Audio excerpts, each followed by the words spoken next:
Punjabi radio USA ਸੁਣ ਰਹੇ ਦੇਖ ਰਹੇ ਸਾਰੇ ਹੀ ਦਰਸ਼ਕਾਂ ਅਤੇ ਸਰੋਤਿਆਂ ਨੂੰ ਨਿੱਘੀ ਜੀ ਆਇਆਂ ਨੂੰ। ਵਾਹਿਗੁਰੂ ਜੀ ਕਾ ਖਾਲਸਾ, ਵਾਹਿਗੁਰੂ ਜੀ ਕੀ ਫਤਿਹ। ਅੱਜ ਦੀ ਇਸ ਵਿਸ਼ੇਸ਼ ਗੱਲਬਾਤ ਦੇ ਪ੍ਰੋਗਰਾਮ ਦੇ ਵਿੱਚ ਤੁਹਾਡਾ ਸਭਨਾਂ ਦਾ ਸਵਾਗਤ ਹੈ। ਅੱਜ ਦੀ ਇਸ ਗੱਲਬਾਤ ਦੇ ਵਿੱਚ ਅੱਜ ਅਸੀਂ ਗੱਲਬਾਤ ਕਰਾਂਗੇ ਡਾਕਟਰ ਵਰਿੰਦਰਪਾਲ ਸਿੰਘ, ਜੋ ਕਿ ਇਸ ਟਾਈਮ ਅਮਰੀਕਾ ਦੀ ਧਰਤੀ ਦੇ ਉੱਤੇ ਆਏ ਹੋਏ ਨੇ। ਪੰਜਾਬ ਐਗਰੀਕਲਚਰ ਯੂਨੀਵਰਸਿਟੀ ਤੋਂ ਇਹ ਉੱਥੇ ਕੰਮ ਕਰਦੇ ਨੇ, ਪ੍ਰਮੁੱਖ ਭੂ ਵਿਗਿਆਨੀ ਦੇ ਤੌਰ ਦੇ ਉੱਤੇ, ਪ੍ਰਿੰਸੀਪਲ ਸੋਇਲ ਸਾਇੰਟਿਸਟ, ਅਤੇ ਨਾਲ ਹੀ ਇਹਨਾਂ ਦੇ ਦੁਆਰਾ ਇੱਕ ਆਤਮ ਪ੍ਰਗਾਸ ਪ੍ਰੋਜੈਕਟ ਉਹ ਵੀ ਚਲਾਇਆ ਜਾ ਰਿਹਾ ਹੈ। ਇਸ ਸਾਰੀਆਂ ਚੀਜ਼ਾਂ ਦੇ ਬਾਰੇ ਆਪਾਂ ਇਹਨਾਂ ਦੇ ਨਾਲ ਗੱਲਬਾਤ ਕਰਾਂਗੇ। ਡਾਕਟਰ ਵਰਿੰਦਰਪਾਲ ਸਿੰਘ ਹੁਣਾਂ ਬਾਰੇ ਜੇ ਥੋੜ੍ਹਾ ਜਿਹਾ ਦੱਸਦੇ ਜਾਵਾਂ, ਵੈਸੇ ਤਾਂ ਇਹ ਹਸਤੀ ਕਿਸੇ ਇੰਟਰੋਡਕਸ਼ਨ ਦੀ ਮੁਹਤਾਜ ਨਹੀਂ। ਬੀਤੇ ਦਿਨਾਂ ਦੇ ਵਿੱਚ ਜਦ ਕਿਸਾਨ ਸੰਘਰਸ਼ ਪੂਰੀ ਜੋਬਨ ਦੇ ਉੱਤੇ ਸੀਗਾ, ਇਹਨਾਂ ਨੂੰ ਇੱਕ ਵਿਸ਼ੇਸ਼ ਅਵਾਰਡ ਸਟੇਟ ਦੇ ਦੁਆਰਾ, ਨੇਸ਼ਨ ਦੇ ਦੁਆਰਾ ਜਿਹੜਾ ਆ ਉਹ ਸੈਂਟਰ ਦੇ ਦੁਆਰਾ ਦਿੱਤਾ ਜਾਣਾ ਸੀ। ਪਰ ਡਾਕਟਰ ਵਰਿੰਦਰਪਾਲ ਸਿੰਘ ਹੁਣਾਂ ਨੇ ਉੱਥੇ ਸਟੇਜ ਦੇ ਉੱਤੇ ਜਾ ਕੇ ਫਾਰਮਰਜ਼, ਕਿਸਾਨਾਂ ਦੇ ਹੱਕ ਦੇ ਵਿੱਚ ਨਾਰਾ ਵੀ ਮਾਰਿਆ ਅਤੇ ਉਸ ਟਾਈਮ ਦੇ ਉੱਤੇ ਇਹ ਅਵਾਰਡ ਲੈਣ ਤੋਂ ਇਨਕਾਰ ਵੀ ਇਹਨਾਂ ਨੇ ਕੀਤਾ। ਇਹਨਾਂ ਨੂੰ ਇਹ ਅਵਾਰਡ ਪਲਾਂਟ ਨਿਊਟ੍ਰੀਸ਼ਨ ਦੇ ਫੀਲਡ ਦੇ ਵਿੱਚ ਉੱਤਮ ਕੰਮ ਕਰਨ ਦੇ ਲਈ ਦਿੱਤਾ ਜਾ ਰਿਹਾ ਸੀਗਾ। ਉਸ ਟਾਈਮ ਦੇ ਉੱਤੇ ਇਹਨਾਂ ਨੇ ਇਨਕਾਰ ਕੀਤਾ ਅਤੇ ਨਾਲ ਹੀ ਇਹਨਾਂ ਨੇ ਕੁਝ ਚਿੱਠੀਆਂ ਵੀ ਉੱਥੇ ਉਹਨਾਂ ਨੇ ਦਿੱਤੀਆਂ। ਅਤੇ ਆਓ ਅੱਜ ਆਪਾਂ ਡਾਕਟਰ ਵਰਿੰਦਰਪਾਲ ਸਿੰਘ ਹੁਣਾਂ ਦੇ ਨਾਲ ਗੱਲਬਾਤ ਕਰਦੇ ਹਾਂ। ਡਾਕਟਰ ਵਰਿੰਦਰਪਾਲ ਸਿੰਘ ਜੀ, ਨਿੱਘੀ ਜੀ ਆਇਆਂ ਨੂੰ। ਵਾਹਿਗੁਰੂ ਜੀ ਕਾ ਖਾਲਸਾ, ਵਾਹਿਗੁਰੂ ਜੀ ਕੀ ਫਤਿਹ। ਸਵਾਗਤ ਹੈ ਅਮਰੀਕਾ ਦੀ ਧਰਤੀ ਦੇ ਉੱਤੇ ਪੰਜਾਬੀ ਰੇਡੀਓ USA ਦੇ ਵਿਹੜੇ ਦੇ ਵਿੱਚ। ਜੀ ਆਇਆਂ ਨੂੰ ਆਖਦੇ। ਧੰਨਵਾਦ ਜੀ, ਬਹੁਤ ਬਹੁਤ ਧੰਨਵਾਦ। ਸੋ ਡਾਕਟਰ ਵਰਿੰਦਰਪਾਲ ਸਿੰਘ, ਜਿੰਨਾ ਕੁ ਆਪਾਂ ਹੁਣ ਤੁਹਾਡੇ ਬਾਰੇ ਇਸ ਸੰਬੰਧ ਦੇ ਵਿੱਚ ਜਾਣਦੇ ਹਾਂ, ਇਹ ਤਾਂ ਹੁਣ ਸਾਨੂੰ ਉੱਤੇ ਦੀਆਂ ਗੱਲਾਂ ਪਤਾ ਆ, ਅਤੇ ਮੈਂ ਚਾਹੁੰਦਾ ਆ ਵੀ ਤੁਸੀਂ ਖੁਦ ਆਪਣੀ ਜ਼ੁਬਾਨ ਦੇ ਵਿੱਚ ਕੁਛ ਆਪਣੇ ਬਾਰੇ, ਆਪਣੀ ਬੈਕਗਰਾਊਂਡ, ਆਪਣੀ ਐਜੂਕੇਸ਼ਨ ਦੇ ਬਾਰੇ ਸਾਡੇ ਸਰੋਤਿਆਂ ਨੂੰ, ਦਰਸ਼ਕਾਂ ਨੂੰ ਚਾਨਣਾ ਪਾਓ। ਮੇਰੀ ਸਾਰੀ ਪੜ੍ਹਾਈ ਪੰਜਾਬ ਖੇਤੀਬਾੜੀ ਯੂਨੀਵਰਸਿਟੀ ਤੋਂ ਹੀ ਹੈ। ਪੰਜਾਬ ਖੇਤੀਬਾੜੀ ਯੂਨੀਵਰਸਿਟੀ ਦੇ ਸਕੂਲ ਦੇ ਵਿੱਚ ਹੀ ਮੈਂ 6ਵੀਂ ਤੋਂ ਬਾਅਦ ਪੜ੍ਹਿਆ। ਪ੍ਰਾਇਮਰੀ ਐਜੂਕੇਸ਼ਨ ਮੇਰੀ ਆਪਣੇ ਪਿੰਡ ਦੇ ਸਕੂਲ ਦੇ ਵਿੱਚ।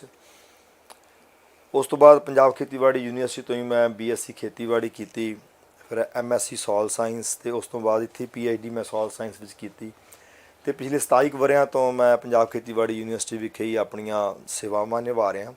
ਜਿਹੜਾ ਮੇਰਾ ਪ੍ਰਮੁੱਖ ਖੇਤੀਬਾੜੀ ਦੇ ਵੀ ਖੋਜ ਦਾ ਕੰਮ ਹੈ, ਉਹਦੇ ਵਿੱਚ ਮੇਰਾ ਫੋਕਸ ਇਹ ਰਿਹਾ ਕਿ ਸਾਡਾ ਜਿਹੜਾ ਕਿਸਾਨ ਹੈ ਨਾ, ਉਹ ਖਾਦਾਂ ਦੀ ਵਰਤੋਂ ਬੜੀ ਅੰਨਾਧੁੰਦ ਕਰਦਾ ਹੈ। ਅਤੇ ਉਹ ਕਿਸ ਤਰ੍ਹਾਂ ਦੀਆਂ ਕਾਰਗਰ ਵਿਧੀਆਂ ਤਿਆਰ ਹੋਣ, ਸੌਖਾਲੀਆਂ ਹੋਣ, ਸਸਤੀਆਂ ਹੋਣ, ਅਤੇ ਕਿਸਾਨ ਬੇਲੋੜੀ ਜਿਹੜੀ ਖਾਦ ਵਰਤਦਾ, ਜਿਹਦੇ ਨਾਲ ਪੰਜਾਬ ਦਾ ਵਾਤਾਵਰਨ ਖਰਾਬ ਹੋ ਰਿਹਾ, ਪਾਣੀ ਖਰਾਬ ਹੋ ਰਿਹਾ, ਅਤੇ ਅਨਨੈਸੈਸਰੀ ਜ਼ਿਆਦਾ ਖਾਦ ਪਾਉਣ ਦੇ ਨਾਲ ਫਿਰ ਕੀੜੇ ਮਕੌੜਿਆਂ ਦੇ ਹਮਲੇ ਵੱਧਦੇ ਨੇ, ਫਿਰ ਇਨਸੈਕਟੀਸਾਈਡ, ਪੈਸਟੀਸਾਈਡ ਦੀ ਕੰਜੰਪਸ਼ਨ ਵੱਧ ਰਹੀ ਹੈ। ਉਹ ਸਾਰੀ ਨੂੰ ਠੱਲ ਕਿਵੇਂ ਪਵੇ। ਸੋ ਮੇਰੀ ਸਾਰੀ ਜਿਹੜੀ ਖੋਜ ਦੀਆਂ ਜ਼ਿੰਮੇਵਾਰੀਆਂ 'ਚ ਮੈਂ ਕੰਮ ਕੀਤਾ, ਉਹ ਇੱਥੇ ਫੋਕਸ ਰਿਹਾ। ਅਤੇ ਉਹਦੇ ਵਿੱਚ ਅਸੀਂ ਪੱਤਾ ਰੰਗ ਚਾਰਟ ਵਿਧੀ ਇੱਕ ਪੰਜਾਬ ਖੇਤੀਬਾੜੀ ਯੂਨੀਵਰਸਿਟੀ ਤਿਆਰ ਕੀਤੀ ਹੈ, ਔਰ ਬੜੀ ਕਾਰਗਰ ਵਿਧੀ ਹੈ।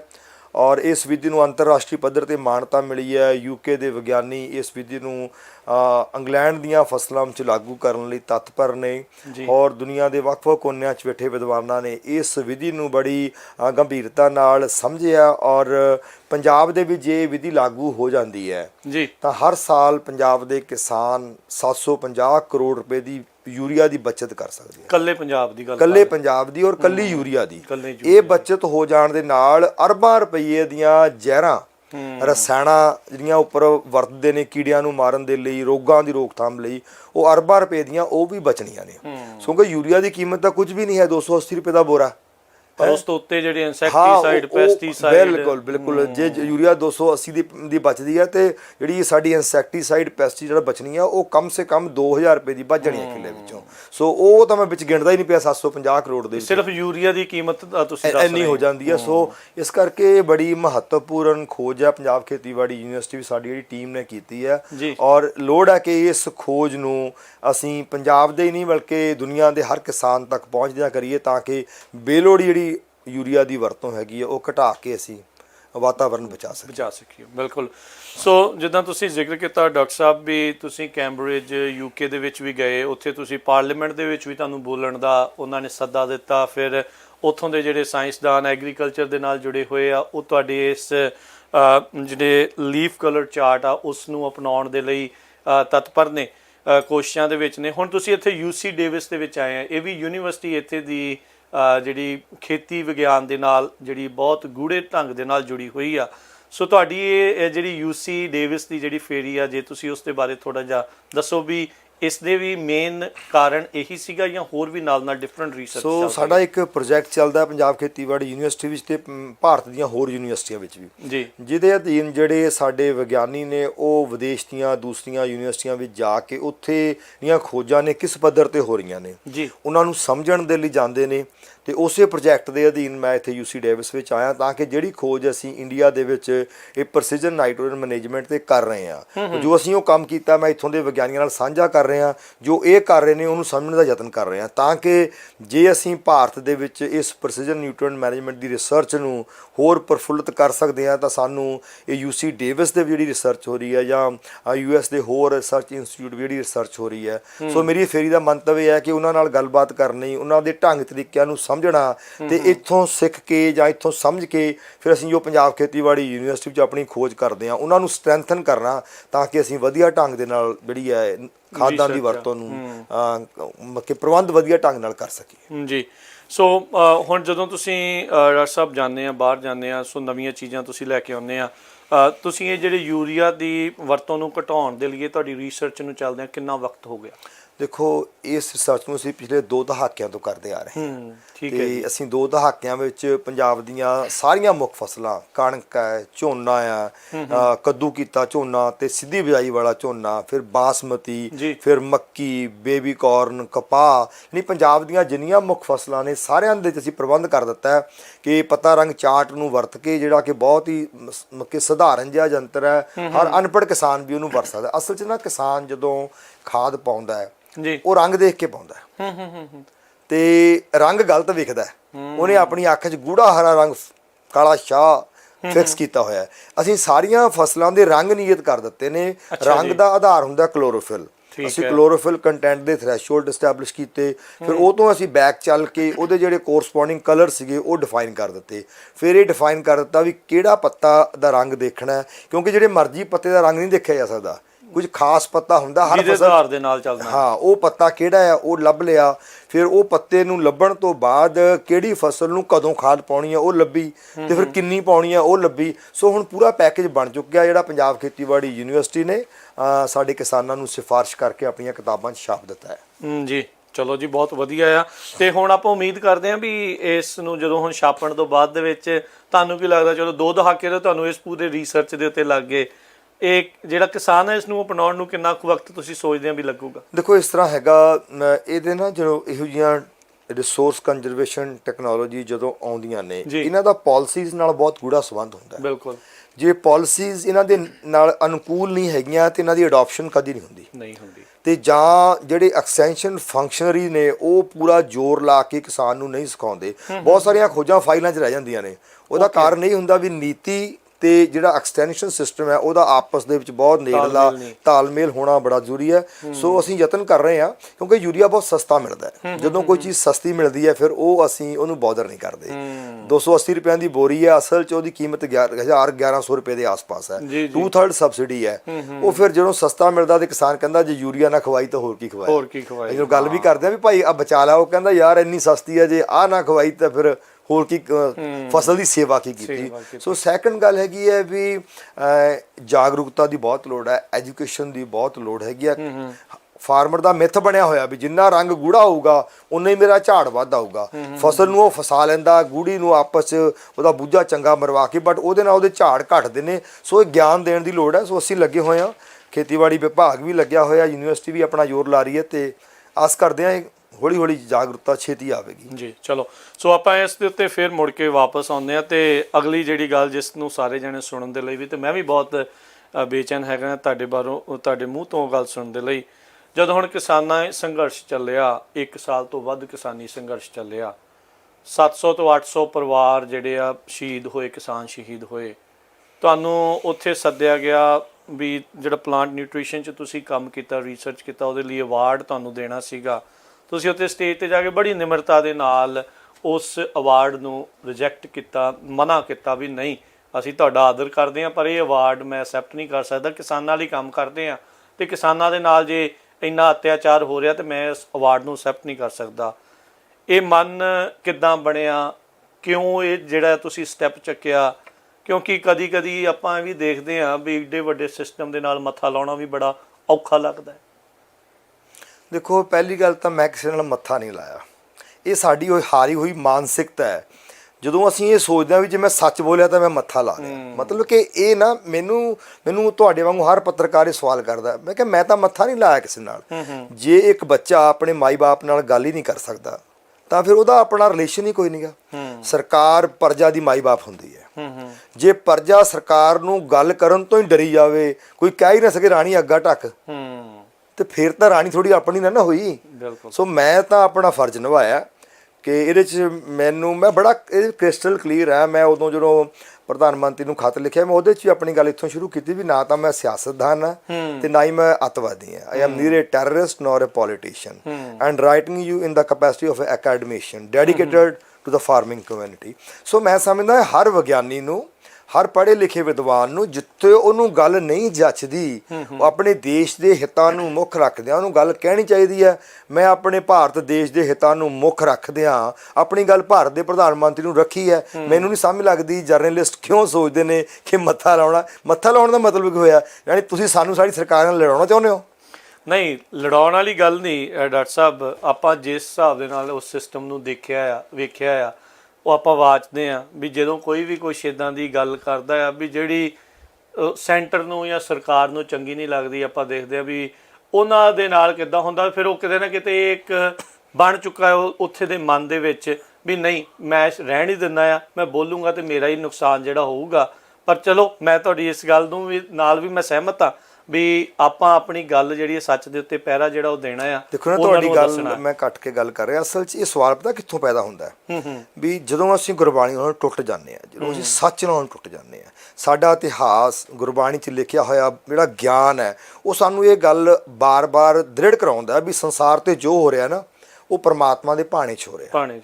ਤੇ ਚੰਗਾ ਕੀ ਹੈ, ਮਾੜਾ ਕੀ ਹੈ, ਇਹ ਗੱਲਾਂ ਉਦੋਂ ਹੁੰਦੀਆਂ ਨੇ ਜਦੋਂ ਅਸੀਂ ਮਤਲਬ ਕਿ ਆਪਣੇ ਸਰੀਰ ਨਾਲ ਹੀ ਜੁੜੇ ਰਹਿੰਦੇ ਹਾਂ। ਜਦੋਂ ਅਸੀਂ ਆਪਣੀ ਆਤਮਾ ਨਾਲ ਜੁੜਨ ਦਾ ਯਤਨ ਕਰਦੇ ਹਾਂ, ਗੁਰਬਾਣੀ ਦੇ ਚਰਨਾਂ 'ਚ ਆਪਣਾ ਸੀਸ ਰੱਖਦੇ ਹਾਂ, ਤੇ ਗੁਰਬਾਣੀ ਬਾਂਹ ਫੜ ਕੇ ਗੱਲ ਸਮਝਾਉਂਦੀ ਹੈ ਵੀ ਇਹ ਇੱਥੇ ਕੁਝ ਵੀ ਮਾੜਾ ਚੰਗਾ ਨਹੀਂ ਹੁੰਦਾ, ਜੋ ਹੋਣਾ ਉਹਨੇ ਹੋਣਾ ਹੀ ਹੁੰਦਾ। ਤੁਹਾਡੀ ਮੌਤ, ਤੁਹਾਡੀ ਚੜ੍ਹਦੀ ਕਲਾ, ਤੁਹਾਡਾ ਢਹਿੰਦੀ ਕਲਾ, ਇਹ ਤੁਹਾਡੇ ਵੱਸ 'ਚ ਨਹੀਂ ਹੁੰਦੀ, ਇਹ ਅਕਾਲ ਪੁਰਖ ਨੇ ਨੀਅਤ ਕੀਤੀ ਹੁੰਦੀ ਹੈ ਤੇ ਆਪਾਂ ਤਾਂ ਚੜ੍ਹਦੀ ਕਲਾ ਵਿੱਚ ਹੀ ਰਹਿੰਦੇ ਹਾਂ। ਇਸ ਕਰਕੇ ਇਹ ਕੋਈ ਐਡੀ ਗੱਲ ਨਹੀਂ। ਮੈਂ ਸਮਝਦਾ ਸਹਿਜ ਸੁਤੇ ਮੈਂ ਆਪਣਾ ਫਰਜ਼ ਨਿਭਾਇਆ ਤੇ ਸਾਰਿਆਂ ਨੂੰ ਨਿਭਾਉਣਾ ਚਾਹੀਦਾ। ਜੀ। ਸੋ ਜਦੋਂ ਤੁਸੀਂ ਉੱਥੇ ਫਾਰਮਰਸ ਦੇ ਨਾਲ, ਜਦੋਂ ਹੁਣ ਤੁਸੀਂ ਕਿਉਂਕਿ ਕੰਮ ਵੀ ਉਹਨਾਂ ਦੇ ਨਾਲ ਕਰਦੇ ਆ, ਸੋ ਤੁਹਾਡੀ ਮੋਟੀਵੇਸ਼ਨ ਇਹੀ ਸੀਗੀ ਵੀ ਆਪਾਂ ਵੀ ਇਹਨਾਂ ਦੀ ਹੀ ਗੱਲ ਕਰਨੀ ਆ, ਇਹੀ ਗੱਲ ਕਰਨੀ ਆ। ਸੋ ਤੁਹਾਨੂੰ ਬਾਅਦ ਦੇ ਵਿੱਚ ਸਪੋਰਟ ਵੀ ਜਿਹੜੀ ਉਹ ਮਿਲ ਰਹੀ ਆ ਤੁਹਾਡੇ ਅਕੈਡਮੀਸ਼ੀਅਨਸ ਦੇ ਵਿੱਚੋਂ? ਦੇਖੋ ਜੀ, ਜਦੋਂ ਆਪਾਂ ਕੋਈ ਚੰਗਾ ਕੰਮ ਕਰਦੇ ਹਾਂ ਨਾ ਤੇ ਉਹਨੂੰ ਸਪੋਰਟ ਮਿਲਦੀ ਹੀ ਹੁੰਦੀ ਹੈ, ਠੀਕ ਹੈ ਨਾ। ਜੇ ਆਪਾਂ ਕਹੀਏ ਵੀ ਕੁਝ ਲੋਕ ਉਹਦਾ ਵਿਰੋਧ ਕਰਦੇ ਨੇ ਤੇ ਉਹ ਵੀ ਸਮਾਜ ਵਿੱਚ ਹੁੰਦੇ ਨੇ। ਤੋ ਇਸ ਕਰਕੇ ਮੈਨੂੰ ਇਹੋ ਜਿਹੇ ਸਵਾਲਾਂ ਵਿੱਚ ਕੋਈ ਬਹੁਤੀ ਵੈਲਿਊ ਨਹੀਂ ਨਜ਼ਰ ਆਉਂਦੀ ਤੁਹਾਨੂੰ ਸਪੋਰਟ ਮਿਲ ਰਹੀ ਹੈ ਕਿ ਨਹੀਂ ਮਿਲ ਰਹੀ ਹੈ। ਮੇਰੇ ਜਿਹੜੀ ਥਿਓਲੋਜੀ ਹੈ ਇਹ ਬਣੀ ਹੋਈ ਹੈ ਵੀ ਤੁਸੀਂ ਕੰਮ ਕਰਨ ਲੱਗਿਆ ਸੋਚਣਾ ਕਿ ਤੁਸੀਂ ਗਲਤ ਹੋ ਕਿ ਠੀਕ ਹੋ। ਤੁਸੀਂ ਜੇ ਗਲਤ ਹੋ ਤਾਂ ਉਹਨੂੰ ਆਪਣੇ ਆਪ ਨੂੰ ਰੋਕ ਲਵੋ, ਜੇ ਠੀਕ ਹੋ ਤਾਂ ਅੱਗੇ ਵਧਦੇ ਚੱਲੋ। ਤੁਹਾਨੂੰ ਕੋਈ ਸਪੋਰਟ ਕਰ ਰਿਹਾ, ਤੁਹਾਨੂੰ ਕੋਈ ਅਨਕਰਜ ਕਰ ਰਿਹਾ, ਤੁਹਾਨੂੰ ਕੋਈ ਡਿਸਕਰਜ ਕਰ ਰਿਹਾ, ਤਾਂ ਕੋਈ ਮਤਲਬ ਨਹੀਂ ਹੁੰਦਾ।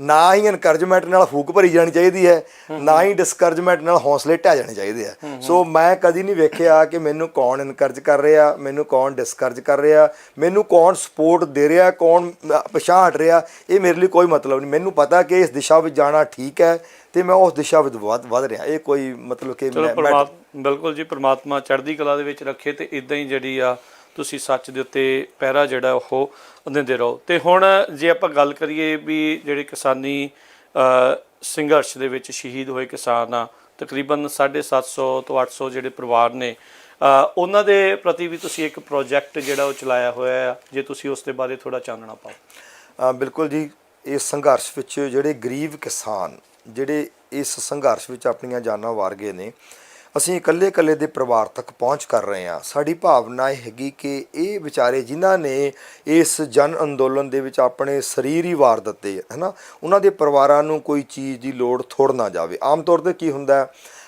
ਜਦੋਂ ਵੀ ਇਹੋ ਜਿਹੇ ਸੰਘਰਸ਼ ਚੱਲਦੇ ਨੇ ਇਤਿਹਾਸ ਦੇ ਵਿੱਚ, ਤੇ ਫਿਰ ਜਿਹੜੇ ਸਮਾਜ ਪ੍ਰਤੀ ਦਇਆ ਰੱਖਣ ਵਾਲੇ ਸਿਆਣੇ ਲੋਕ ਹੁੰਦੇ ਨੇ ਉਹ ਉਹਨਾਂ ਨੂੰ ਸਹਿਯੋਗ ਕਰਨਾ ਚਾਹੁੰਦੇ ਆ, ਤੇ ਫਿਰ ਇਹ ਇਤਨਾ ਵਪਾਰ ਬਣ ਜਾਂਦਾ। ਲੋਕੀ ਇਹਦੇ ਉੱਤੇ ਪੈਸਾ ਇਕੱਠਾ ਕਰਦੇ ਨੇ ਤੇ ਹੋਰ 5-7-10 ਸਾਲ ਉਹ ਗੱਲਾਂ ਸਾਹਮਣੇ ਆਉਣੀਆਂ ਸ਼ੁਰੂ ਹੁੰਦੀਆਂ ਵੀ ਤਾਂ ਮਿਲਿਆ ਕੱਖ ਨਹੀਂ, ਉਹ ਲੋਕਾਂ ਕੋਲ ਇੰਨਾ ਇਕੱਠਾ ਹੋਇਆ ਚਲਿਆ ਕਿੱਥੇ ਜਾਂਦਾ। ਸੋ ਅਸੀਂ ਫਿਰ ਪੰਜਾਬ ਖੇਤੀਬਾੜੀ ਯੂਨੀਵਰਸਿਟੀ ਦੇ ਵਿਗਿਆਨੀਆਂ ਨੇ ਅਸੀਂ ਰਲ ਕੇ ਨਿਰਣਾ ਲਿਆ ਵੀ ਇਸ ਕੰਮ ਨੂੰ ਇੰਨੇ ਨਿਮਰਤਾ ਔਰ ਓਨੈਸਟੀ ਦੇ ਨਾਲ ਕਰਨਾ ਕਿ ਤਾਂ ਕਿ ਇਹਦੇ ਵਿੱਚ ਲੋਕਾਂ ਦਾ ਚੀਰ ਹਰਨ ਨਾ ਹੋਵੇ, ਇਹਨਾਂ ਦੇ ਨਾਂ ਤੇ ਪੈਸੇ ਇਕੱਠੇ ਕਰਕੇ ਇਹ ਨਾ ਹੋਵੇ ਪਤਾ ਹੀ ਨਾ ਕਿੱਥੇ ਚਲੇ ਗਏ। ਅਸੀਂ ਉਹਨੂੰ ਟੋਟਲ ਟਰਾਂਸਪੇਰੈਂਟ ਕਰਾਂਗੇ। ਅਸੀਂ ਇਕੱਲੇ ਇਕੱਲੇ ਪਰਿਵਾਰ ਦਾ ਰਿਵਿਊ ਕਰਾਂਗੇ, ਪਰਿਵਾਰ ਨੂੰ ਜਾ ਕੇ ਮਿਲਾਂਗੇ, ਪਿੰਡ ਵਿੱਚੋਂ ਤਫਤੀਸ਼ ਕਰਾਵਾਂਗੇ, ਸਾਰਾ ਕੁਝ ਮਤਲਬ ਕਿ ਫਿਲਟਰ ਕਰਨ ਤੋਂ ਬਾਅਦ, ਵੈਟਿੰਗ ਕਰਨ ਤੋਂ ਬਾਅਦ ਜਿਸ ਪਰਿਵਾਰ ਦੀ ਜਿਹੜੀ ਵੀ ਲੋੜ ਹੈ ਅਸੀਂ ਵੈਬਸਾਈਟ ਤੇ ਰੱਖ ਦੇਵਾਂਗੇ। ਆਹ ਪਰਿਵਾਰ ਅੰਦੋਲਨ 'ਚ ਸੇਵਾਵਾਂ ਨਿਭਾਉਂਦਾ, ਇਹਦਾ ਮੈਂਬਰ ਸ਼ਹੀਦ ਹੋਇਆ, ਇਹ ਪਰਿਵਾਰ ਦੀਆਂ ਆਹ ਲੋੜਾਂ ਨੇ। ਅੱਛਾ, ਬਹੁਤ ਓਨੈਸਟਲੀ ਉਸ ਪਰਿਵਾਰ ਨੂੰ ਜਿਸ ਸੰਸਥਾ ਨੇ, ਜਿਸ ਵਿਅਕਤੀ ਨੇ ਸਹਿਯੋਗ ਕੀਤਾ ਹੋਊਗਾ ਉਹਨੂੰ ਅਕਨੌਲੇਜ ਕਰ ਦੇਵਾਂਗੇ ਵੀ ਆਹ ਪਰਿਵਾਰ ਸੀਗਾ, ਇਹਦੀਆਂ ਆਹ ਲੋੜਾਂ ਸੀਗੀਆਂ, ਆਹ ਲੋੜਾਂ ਆਹ ਫਲਾਣੀ ਸ਼ਖਸੀਅਤ ਜਾਂ ਫਲਾਣੀ ਸੰਸਥਾ ਨੇ ਪੂਰੀਆਂ ਕਰਤੀਆਂ, ਹੁਣ ਆਹ ਲੋੜਾਂ ਰਹਿ ਗਈਆਂ, ਜਿਹਨੇ ਕਰਨੀਆਂ ਆ ਕੇ ਕਰ ਲਵੋ। ਜੇ ਸਾਨੂੰ ਦੇਣਾ ਚਾਹੁੰਦਾ ਅਸੀਂ ਦੇ ਕੇ ਦੇਣ ਵਾਲੇ ਨੂੰ ਦੱਸ ਦਾਂਗੇ ਤੇਰੀ ਆਹ ਟ੍ਰਾਂਜੈਕਸ਼ਨ ਆਈ, ਤੇਰੀ ਟ੍ਰਾਂਜੈਕਸ਼ਨ ਇਸ ਟ੍ਰਾਂਜੈਕਸ਼ਨ ਦੇ ਅਗੇਂਸਟ ਉੱਥੇ ਪਹੁੰਚ ਗਈ ਆ, ਆਹ ਲੈਣ ਵਾਲੇ ਬੰਦੇ ਦਾ ਅਕਾਊਂਟ ਨੰਬਰ ਆ, ਉਹਦਾ ਫੋਨ ਨੰਬਰ ਆ, ਤਾਂ ਦੋਨਾਂ ਨੂੰ ਦੱਸਦਾ ਵੀ ਆਪਣਾ ਕਨਫਰਮ ਕਰ ਲਓ। ਵੀ ਮਤਲਬ ਕਿ ਹਾਈ ਲੈਵਲ ਆਫ ਟਰਾਂਸਪੇਰੈਂਸੀ, ਕਿ ਹਾਈ ਕੰਪਲੀਟ ਟਰਾਂਸਪੇਰੈਂਸੀ। ਤੇ ਅਦਰਵਾਈਜ਼ ਇਹਦਾ ਪਤਾ ਨਹੀਂ ਸੀ ਲੱਗਣਾ, ਲੋਕਾਂ ਨੇ ਪੈਸੇ ਇਕੱਠੇ ਕਰੀ ਜਾਣੇ ਸੀ, ਕਿੱਥੇ ਗਏ ਨਹੀਂ ਗਏ ਰੱਬ ਜਾਣੇ। ਪਰ ਅਸੀਂ ਉਸ ਚੀਜ਼ ਨੂੰ ਡਾਕਾ ਲਾਉਣ ਨੂੰ, ਬੰਨ੍ਹਣ ਨੂੰ ਵੀ ਅਸੀਂ ਪਬਲਿਕ ਡੋਮੇਨ 'ਚ ਰੱਖ ਦਿੱਤਾ ਹੁਣ ਵੀ ਆਹ ਕਿਸਾਨ ਨੇ ਆਹ ਉਹਨਾਂ ਦੀਆਂ, ਕਿਉਂਕਿ ਅਸੀਂ ਦੇਖ ਰਹੇ ਹਾਂ ਫੀਲਡ ਵਿੱਚ ਜਾ ਕੇ, ਇੱਕ ਤਾਂ ਪਹਿਲੀ ਗੱਲ ਡਾਟਾ ਕੋਈ ਅਵੇਲੇਬਲ ਨਹੀਂ ਗਾ, ਠੀਕ ਹੈ, ਆਥੈਂਟਿਕ ਡਾਟਾ, ਉਹ ਡਾਟਾ ਸਾਨੂੰ ਆਪ ਜਨਰੇਟ ਕਰਨਾ ਪੈ ਰਿਹਾ। ਠੀਕ ਹੈ, ਅਸੀਂ ਕਿੱਥੋਂ ਜਨਰੇਟ ਕਰਦੇ ਹਾਂ? ਅਖਬਾਰਾਂ ਵਿੱਚ ਖਬਰ ਆਈਆਂ, ਮੀਡੀਆ ਤੇ ਖਬਰ ਆਈ, ਸਾਡੀ ਟੀਮ ਹੈ ਉਹ ਕਲੈਕਟ ਕਰ ਲੈਂਦੀ ਹੈ। ਠੀਕ ਹੈ, ਉੱਥੋਂ ਫਿਰ ਜਾ ਕੇ ਜਦੋਂ ਪਿੰਡ 'ਚ ਦੇਖਦੇ ਹਾਂ ਇਹੋ ਜਿਹੇ ਕੇਸ ਵੀ ਆ ਜਾਂਦੇ ਨੇ ਕਿ ਅੰਦੋਲਨ ਨਾਲ ਸੰਬੰਧ ਹੀ ਕੋਈ ਨਹੀਂ, ਖਬਰ ਲਵਾਤੀ, ਉੱਦਾਂ ਹੀ ਲਵਾਤੀ ਹੈ। ਤੇ ਇਹੋ ਜਿਹੇ ਵੀ ਕੇਸ ਆ ਬਹੁਤ ਜ਼ਿਆਦਾ ਨੇ ਜਿਨ੍ਹਾਂ ਵਿਚਾਰਿਆਂ ਦਾ ਵੇਰਵਾ ਹੀ ਕਿਤੇ ਨਹੀਂ ਪਿਆ, ਜਿਹੜੇ ਸ਼ਹੀਦ ਹੋਏ ਨੇ, ਵੇਰਵਾ ਹੀ ਬਹੁਤ ਜੈਨੂਨ ਕੇਸ ਨੇ, ਉਹਨਾਂ ਦਾ ਕਿਤੇ ਖਬਰ ਹੀ ਨਹੀਂ ਲੱਗੀ। ਸੋ ਇਹ ਵੀ ਅਸੀਂ ਉਹਦੀ ਵੈਟਿੰਗ ਕਰਨ ਤੋਂ ਬਾਅਦ ਅਸੀਂ ਹਰ ਕੇਸ ਨੂੰ ਆਪਣੇ ਰਿਕਾਰਡ ਤੇ ਲੈ ਰਹੇ ਹਾਂ। ਅੱਜ ਦੀ ਤਾਰੀਖ ਵੀ ਸਾਡੇ ਕੋਲ 848 ਕੇਸ ਔਨ ਰਿਕਾਰਡ ਨੇ। ਠੀਕ ਹੈ ਜੀ, ਜਿਨ੍ਹਾਂ ਜਿਹੜੇ ਹਾਦਸੇ ਨੇ। ਅੱਛਾ, ਅਸੀਂ ਇਹ ਨਹੀਂ ਕਿ ਡੈਥ ਹੋਣ ਤੋਂ ਬਾਅਦ ਬਾਤ ਪੁੱਛਦੇ ਹਾਂ, ਸਾਡਾ ਮਤਲਬ ਹੈ ਵੀ ਜਦੋਂ ਕੋਈ ਦੁਰਘਟਨਾ ਵਾਪਰ ਗਈ ਹੈ ਉਹ ਰਿਕਾਰਡ ਤੇ ਆਉਣੀ ਚਾਹੀਦੀ ਹੈ, ਕਿਉਂਕਿ ਲਗਭਗ 100 ਕੇਸ ਇਹੋ ਜਿਹੇ ਨੇ ਜਿਹੜੇ ਇਸ ਵੇਲੇ ਹਸਪੀਟਲ ਦੇ ਵਿੱਚ ਪਏ ਜ਼ਿੰਦਗੀ ਤੇ ਮੌਤ ਦੀ ਜੰਗ ਲੜਦੇ ਨੇ। ਅਸੀਂ ਇਹ ਥੋੜਾ ਵੀ ਜਦੋਂ ਵਿਚਾਰੀ ਉਹਦੀ ਡੈਥ ਦੇ ਅੜੀਕਣ ਦੇ ਪਏ ਆ ਵੀ ਉਹ ਫਿਰ ਗਿਣਤੀ ਕਰਾਂਗੇ। ਅਸੀਂ ਜਿੱਥੇ ਵੀ ਕੋਈ ਦੁਰਘਟਨਾ ਹੋਈ ਆ ਉਹਨੂੰ ਰਜਿਸਟਰ ਕਰ ਲਿਆ, ਆਪਣੇ ਵੱਲੋਂ ਜਿੰਨੀ ਸਾਡੀ ਸਮਰੱਥਾ ਹੈ ਅਸੀਂ ਆਪਣੀਆਂ ਬੈਸਟ ਇਨਪੁਟ ਦੇ ਰਹੇ ਹਾਂ ਵੀ ਉਹ ਬਚ ਜਾਣ। ਬਚਾਉਣਾ ਤਾਂ ਪਰਮਾਤਮਾ ਨੇ ਹੈ ਨਾ, ਜੋ ਸਾਡੇ ਕੋਲ ਜਿਸ ਦੀ ਸਾਡੇ ਕੋਲ ਪਹੁੰਚ ਹੋ ਰਹੀ ਹੈ ਅਸੀਂ ਆਪਣੇ ਵੱਲੋਂ ਯਤਨ ਕਰ ਰਹੇ ਹਾਂ। ਤੇ ਜਿਹੜਾ ਵੀ ਪਰਿਵਾਰ ਇਹਦੇ ਵਿੱਚ ਇਨਵੋਲਵ ਹੈਗਾ ਉਹਦਾ ਅਸੀਂ ਡਾਟਾ ਬਿਲਕੁਲ ਟਰਾਂਸਪੇਰੈਂਟ ਆਪਣੀ ਵੈਬਸਾਈਟ ਤੇ ਰੱਖਦੇ ਹਾਂ। ਜਿਹੜੇ ਸਹਿਯੋਗ ਅਸੀਂ ਕਰ ਰਹੇ ਹਾਂ ਉਹਨਾਂ ਦੇ ਵਿੱਚ ਮੁੱਖ ਤੌਰ ਤੇ ਇਹ ਹੈਗਾ ਵੀ ਸਭ ਤੋਂ ਪਹਿਲਾਂ ਸਾਡਾ ਇਹ ਹੈਗਾ ਵੀ ਅਸੀਂ ਉਸ ਪਰਿਵਾਰ ਨੂੰ ਬੜਾ ਸਪਸ਼ਟ ਦੱਸਦੇ ਹਾਂ ਵੀ ਅਸੀਂ ਤੈਨੂੰ ਦਾਨ ਦੇਣ ਨਹੀਂ ਆਏ। ਪੈਸਾ ਇਸ ਪ੍ਰੋਜੈਕਟ ਦਾ ਬਹੁਤ ਛੋਟਾ ਜਿਹਾ ਕੰਪੋਨੈਂਟ ਹੈ। ਆਮ ਤੌਰ ਤੇ ਆਪਾਂ ਸੋਚਦੇ ਹੁੰਦੇ ਹਾਂ ਵੀ ਇਹ ਕੰਮ ਲਈ ਤਾਂ ਪੈਸਾ ਚਾਹੀਦਾ ਹੈ, ਔਰ ਮੈਂ ਓਪਨਲੀ ਮੀਡੀਆ 'ਚ ਬਹੁਤ ਵਾਰੀ ਆਪਣੇ ਲੈਕਚਰਾਂ 'ਚ ਗੱਲ ਦੱਸ ਚੁੱਕੇ ਹਾਂ, ਇਸ ਕੰਮ ਲਈ ਬਹੁਤਾ ਪੈਸਾ ਨਹੀਂ ਚਾਹੀਦਾ, ਬਹੁਤਾ ਪੈਸਾ ਨਹੀਂ ਚਾਹੀਦਾ। ਪੈਸਾ ਇਹ ਸਾਡੇ ਪ੍ਰੋਜੈਕਟ ਦਾ, ਮੈਂ ਜੇ ਕਹਾਂ ਤਾਂ 15% ਸਾਡੇ ਪ੍ਰੋਜੈਕਟ ਦਾ ਕੰਪੋਨੈਂਟ ਪੈਸਾ ਹੈ, 85% ਦਾ ਕੰਮ ਹੀ ਹੋ ਰਿਹਾ ਜਿੱਥੇ ਪੈਸਾ ਇਨਵੋਲਵ ਹੀ ਨਹੀਂ ਹੈਗਾ, ਉੱਥੇ ਸਿਰਫ ਥੋੜਾ ਸਮਾਂ ਇਨਵੋਲਵ ਹੈ। ਜਿਹੜਾ ਪਰਿਵਾਰ 'ਚੋਂ ਨੌਜਵਾਨ ਚਲਾ ਗਿਆ ਜੀ, ਉਹਦੇ ਪਰਿਵਾਰ ਕੋਲੇ ਜ਼ਮੀਨ ਹੈਗੀ ਹੈ, ਸਭ ਕੁਝ ਹੈਗਾ, ਪਰ ਉਹਦੇ ਵਿਆਹ ਹੋਏ ਨੂੰ 3 ਮਹੀਨੇ ਹੋਏ ਸੀ, ਉਹਦੀ ਮਾਂ ਮੰਜੇ ਤੋਂ ਨਹੀਂ ਉੱਠਦੀ, ਉਹ ਕਹਿੰਦੀ ਮੈਨੂੰ ਪੈਸਾ ਨਹੀਂ ਚਾਹੀਦਾ, ਪੁੱਤ ਲਿਆ ਦਿਓ। ਹੁਣ ਪੁੱਤ ਕਿੱਥੋਂ ਲਿਆ ਦਈਏ? ਉਹ ਤਾਂ ਹੋ ਨਹੀਂ ਸਕਦਾ। ਉਹਨੂੰ ਹੁਣ ਇਤਿਹਾਸ ਸੁਣਾਉਣਾ ਪੈਣਾ, ਗੁਰਬਾਣੀ ਸੁਣਾਉਣੀ ਪੈਣੀ, ਉਹਦੇ ਮਾਨਸਿਕ ਮਨੋਬਲ ਨੂੰ ਖੜਾ ਕਰਨਾ ਪੈਣਾ। ਮੈਨੂੰ ਦੱਸਣ 'ਚ ਖੁਸ਼ੀ ਹੈ ਕਿ ਸਾਡੀ ਟੀਮ ਇਸ ਕੰਮ ਦੇ ਵਿੱਚ ਸਫਲਤਾ ਸਹਿਤ ਅੱਗੇ ਵੱਧ ਰਹੀ ਹੈ। ਸੋ ਪਹਿਲਾਂ ਤਾਂ ਅਸੀਂ ਉਹਨਾਂ ਨੂੰ ਹੌਸਲਾ ਦਿੰਦੇ ਹਾਂ ਵੀ ਹੁਣ ਭਾਈ ਘਬਰਾਓ ਨਾ, ਸਮਾਜ ਤੁਹਾਡੇ ਨਾਲ। ਸੈਕੰਡ ਗੱਲ, ਅਸੀਂ ਉਹਨਾਂ ਪਰਿਵਾਰਾਂ ਨੂੰ ਇਹ ਕਹਿੰਦੇ ਵੀ ਤੁਹਾਨੂੰ ਅਸੀਂ ਪੈਸਾ ਵੰਡਣ ਨਹੀਂ ਆਏ, ਅਸੀਂ ਤੁਹਾਡੇ ਪਰਿਵਾਰ ਨੂੰ ਆਪਣੇ ਪੈਰਾਂ ਤੇ ਖੜਾ ਹੋਇਆ ਦੇਖਣਾ ਚਾਹੁੰਦੇ ਆ। ਜੇ ਤੁਹਾਨੂੰ ਕੋਈ ਹੈਲਪ ਲੋੜੀਂਦੀ ਹੈ ਤੇ ਸਾਨੂੰ ਦੱਸੋ। ਤੇ ਉਹ ਦਾਨ ਨਹੀਂ ਹੈਗਾ, ਉਹ ਤੁਹਾਡੀ ਇੱਕ ਸਹਾਇਤਾ ਆ। ਤੇ ਜਦੋਂ ਤੁਹਾਡਾ ਪਰਿਵਾਰ ਆਪਣੇ ਪੈਰਾਂ ਤੇ ਖੜਾ ਹੋ ਗਿਆ, ਆਪਣਾ ਹਿਸਾਬ ਰੱਖਿਓ ਇਸ ਪੈਸੇ ਦਾ, ਤੁਸੀਂ ਕਿਸੇ ਹੋਰ ਨੂੰ ਪੈਰਾਂ ਤੇ ਖੜੇ ਕਰ ਦਿਓ। ਅਸੀਂ ਤੁਹਾਨੂੰ ਇਹ ਨਹੀਂ, ਸਾਨੂੰ ਕਈ ਥਾਵਾਂ ਦੇ ਨੌਜਵਾਨ ਕਹਿੰਦੇ ਨੇ ਕਿ ਭਾਈ ਸਾਨੂੰ ਸਾਡੇ ਕਾਰੋਬਾਰ ਤੋਂ ਤੁਸੀਂ ਕੀ ਲੈਣਾ, ਸਾਨੂੰ ਪੈਸੇ ਦੇ ਦਿਓ। ਮਤਲਬ ਕਿ ਇਹ ਵੀ ਹੈ, ਮਤਲਬ ਕਿ ਸਾਡਾ ਦੋਨੋਂ ਤਰ੍ਹਾਂ ਦੇ ਮੈਨੂੰ ਕਹਿਣ 'ਚ ਕੋਈ ਹਰਜ ਨਹੀਂ ਭਾਜੀ, ਮਤਲਬ ਕਿ ਸਾਡੇ ਨੌਜਵਾਨ ਕੰਮ ਨਹੀਂ ਕਰਨਾ ਚਾਹੁੰਦੇ, ਹੱਡੀ ਆਰਾਮ ਪਿਆ ਹੋਇਆ, ਸਾਨੂੰ ਉੱਥੇ ਵੱਡਾ ਕੰਮ ਇਹ ਕਰਨਾ ਪੈਂਦਾ ਵੀ ਉਹਨੂੰ ਹੱਲਾਸ਼ੇਰੀ ਨੌਜਵਾਨ ਨੂੰ ਦੇ ਕੇ ਉਹਦੀ ਕਾਉਂਸਲਿੰਗ ਕਰਕੇ ਭਰਾ ਕੰਮ ਕਰ। ਅੱਛਾ, ਉਹ ਵੀ ਕਈ ਥਾਂ ਆੜੀ ਕਰਦਾ ਵੀ ਤੁਸੀਂ ਕਿਹੜਾ ਆਪਣੇ ਪੱਲਿਓਂ ਦੇਣਾ, ਦੇ ਦਿਓ ਸਾਨੂੰ। ਮਤਲਬ ਕਿ ਅਸੀਂ ਸਮਾਜ ਦੀ ਮੋਰਲ ਰੀਕਨਸਟਰਕਸ਼ਨ ਕਰ ਰਹੇ ਹਾਂ, ਅਸੀਂ ਪੈਸਾ ਨਹੀਂ ਵੰਡ ਰਹੇ। ਅਸੀਂ ਕਹਿੰਦੇ ਹਾਂ ਭਰਾ ਜੇ ਤੂੰ ਕੰਮ ਕਰੇਗਾ, ਜੋ ਤੂੰ ਕਰਨਾ ਇਨਵੈਸਟ ਕਰ ਦਿੰਦੇ ਆ, ਪਰ ਕਮਾਏਗਾ ਤੂੰ ਆਪਣੇ ਖਾਣ ਲਈ, ਅਸੀਂ ਤੈਨੂੰ ਖਾਣ ਨੂੰ ਨਹੀਂ ਦੇਣਾ।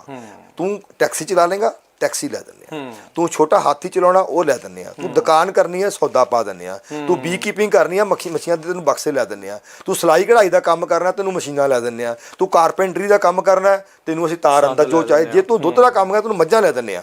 ਪਹਿਲਾਂ 2 ਦਿੰਦੇ ਆ, ਫਿਰ ਵਧਾ ਦਾਂਗੇ, ਤੂੰ ਤੇਰਾ ਸ਼ੈੱਡ ਵੀ ਬਣਵਾ ਦਾਂਗੇ। ਪਰ ਜੇ ਤੂੰ ਕਹੇ ਸਾਨੂੰ ਪੈਸੇ ਦੇ ਕੇ ਚਲੇ ਆਓ, ਅਸੀਂ ਪੈਸੇ ਵੰਡਣ ਦਾ ਕੰਮ ਨਹੀਂ ਕਰਦੇ। ਤੇ ਜਿਹੜੇ ਪਰਿਵਾਰ ਨੂੰ ਜੋ ਦਿੱਤਾ ਜਾ ਰਿਹਾ, ਸਾਡੀ ਵੈਬਸਾਈਟ ਤੇ ਮੈਂਸ਼ਨਡ ਹੈ, ਜੋ ਵੀ ਦਿੱਤਾ, ਮਤਲਬ ਕਿ ਇਹ ਨਹੀਂ ਹੈਗਾ ਵੀ ਕੋਈ ਚੀਜ਼ ਹੈਗੀ ਕੋਈ ਨਹੀਂ ਹੈਗੀ। ਸਾਰੀਆਂ ਸੰਸਥਾਵਾਂ ਨੇ ਜਿੱਥੇ ਤੇ ਸਰਕਾਰ ਨੇ ਹੈਲਪ ਕੀਤੀ ਹੈ, ਉਹ ਮੈਂਸ਼ਨਡ ਹੈ ਵੀ ਸਰਕਾਰ ਨੇ ਪੈਸੇ ਦਿੱਤੇ ਆ। ਸ਼੍ਰੋਮਣੀ ਕਮੇਟੀ ਨੇ ਕੀਤੇ ਆ, ਉਹ ਮੈਂਸ਼ਨਡ ਹੈ। ਕਿਸੇ NRI ਨੇ ਕੀਤੇ, ਉਹ ਮੈਂਸ਼ਨਡ ਹੈ। ਕਿਸੇ ਮੰਦਰ ਨੇ ਕੀਤੇ ਆ, ਕਿਸੇ ਮਸਜਿਦ ਨੇ ਕੀਤੇ ਆ, ਜਿਹਨੇ ਵੀ ਕੀਤੇ ਆ, irrespective of cost, creed, religion. ਕਿਉਂਕਿ ਸਾਡਾ ਕੰਮ ਨਾ ਮਨੁੱਖਤਾ ਦੀ ਸੇਵਾ ਦਾ ਕੰਮ ਹੈ, ਤੇ ਅਸੀਂ ਮਤਲਬ ਕਿ ਬੜਾ ਖੁੱਲ੍ਹ ਕੇ ਕੰਮ ਕਰ ਰਹੇ ਹਾਂ। ਔਰ ਮੈਂ ਸਮਝਦਾ ਇਹ ਹਿਸਟਰੀ ਦੇ ਵਿੱਚ ਇੱਕ ਇਹੋ ਜਿਹਾ ਟਰਾਂਸਪੇਰੈਂਟ ਰੋਲ ਮਾਡਲ ਬਣ ਜਾਣਾ ਹੈ ਕਿ ਜੋ ਕਮਿਊਨਿਟੀ ਨੂੰ ਸਰਵਿਸਿਜ਼ ਦੇਣੀਆਂ ਨੇ ਤਾਂ ਕਿਵੇਂ ਦੇਣੀਆਂ ਚਾਹੀਦੀਆਂ ਨੇ। ਸੋ ਜਿਹੜੇ ਬੱਚੇ ਇਹਨਾਂ ਦੇ ਛੋਟੇ ਨੇ ਪਰਿਵਾਰਾਂ ਦੇ, ਅਸੀਂ ਉਹਨੂੰ ਪੜ੍ਹਾਉਣ ਦਾ ਯਤਨ ਕਰ ਰਹੇ ਹਾਂ ਚੰਗੇ ਸਕੂਲਾਂ 'ਚ, ਚੰਗੇ ਕਾਲਜਾਂ 'ਚ।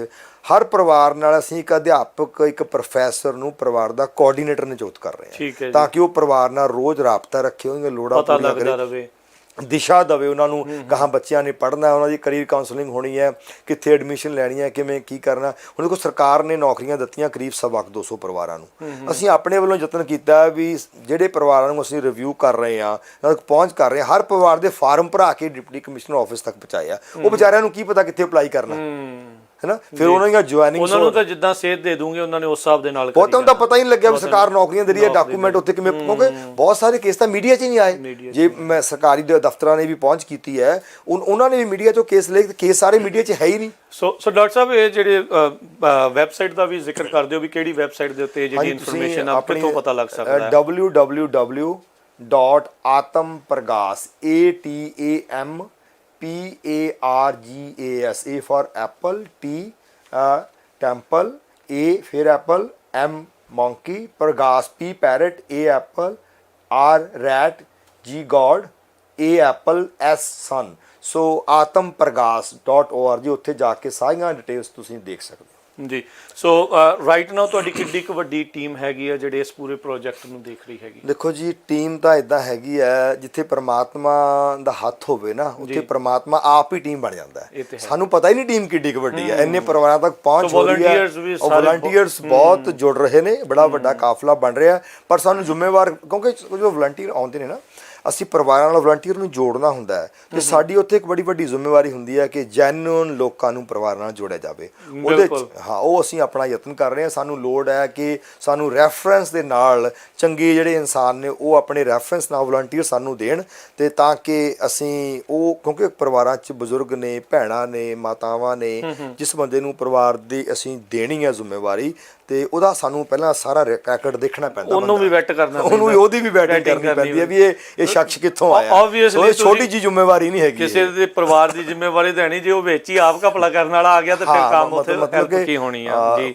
ਸੋ ਟੀਮ ਬੜੀ ਖੁੱਲ ਕੇ ਅੱਗੇ ਨਵੀਂ ਆ ਰਹੀ ਹੈ, ਪਰ ਇਹ ਵੀ ਸਾਨੂੰ ਨਵੇਂ ਵਲੰਟੀਅਰ ਦੀ ਅਸੀਂ ਜੀ ਆਇਆਂ ਨੂੰ ਕਹਿੰਦੇ ਹਾਂ। ਸਾਡੀ ਵੈਬਸਾਈਟ ਤੇ ਤੁਸੀਂ ਰਜਿਸਟਰ ਕਰਕੇ ਸਾਡੇ ਨਾਲ ਜੁੜ ਸਕਦੇ ਹੋ। ਤੇ ਡਾਕਟਰ ਸਾਹਿਬ, ਜਦੋਂ ਹੁਣ ਜਿਹੜੀ ਤੁਸੀਂ ਜ਼ਿਕਰ ਕੀਤੀ ਵੀ ਸਮਾਜ ਦਾ ਤਾਣਾ ਬਾਣਾ ਹੀ ਇੰਨਾ ਜਿਹੜਾ ਵਿਗੜ ਚੁੱਕਾ ਆ ਵੀ ਉਸ ਨੂੰ ਮੁੜ ਕੇ ਦੁਬਾਰਾ ਤੁਸੀਂ ਸੰਗਠਿਤ ਕਰਨ ਦੀ ਜਿਹੜੀ ਉਹ ਕੋਸ਼ਿਸ਼ ਕਰ ਰਹੇ ਆ, ਵੀ ਇਹ ਇੱਕ ਹਿਊਮਨ ਰਿਸੋਰਸ ਡਿਵੈਲਪਮੈਂਟ ਪ੍ਰੋਜੈਕਟ ਦੇ ਨਾਲ ਵਾਂਗੂ ਵੀ ਜਿਹੜਾ ਉਹ ਦੇਖਿਆ ਜਾ ਰਿਹਾ, ਇਕੱਲਾ ਉਹ ਪਰਿਵਾਰਾਂ ਦੀ ਮਦਦ ਹੀ ਨਹੀਂ ਆ।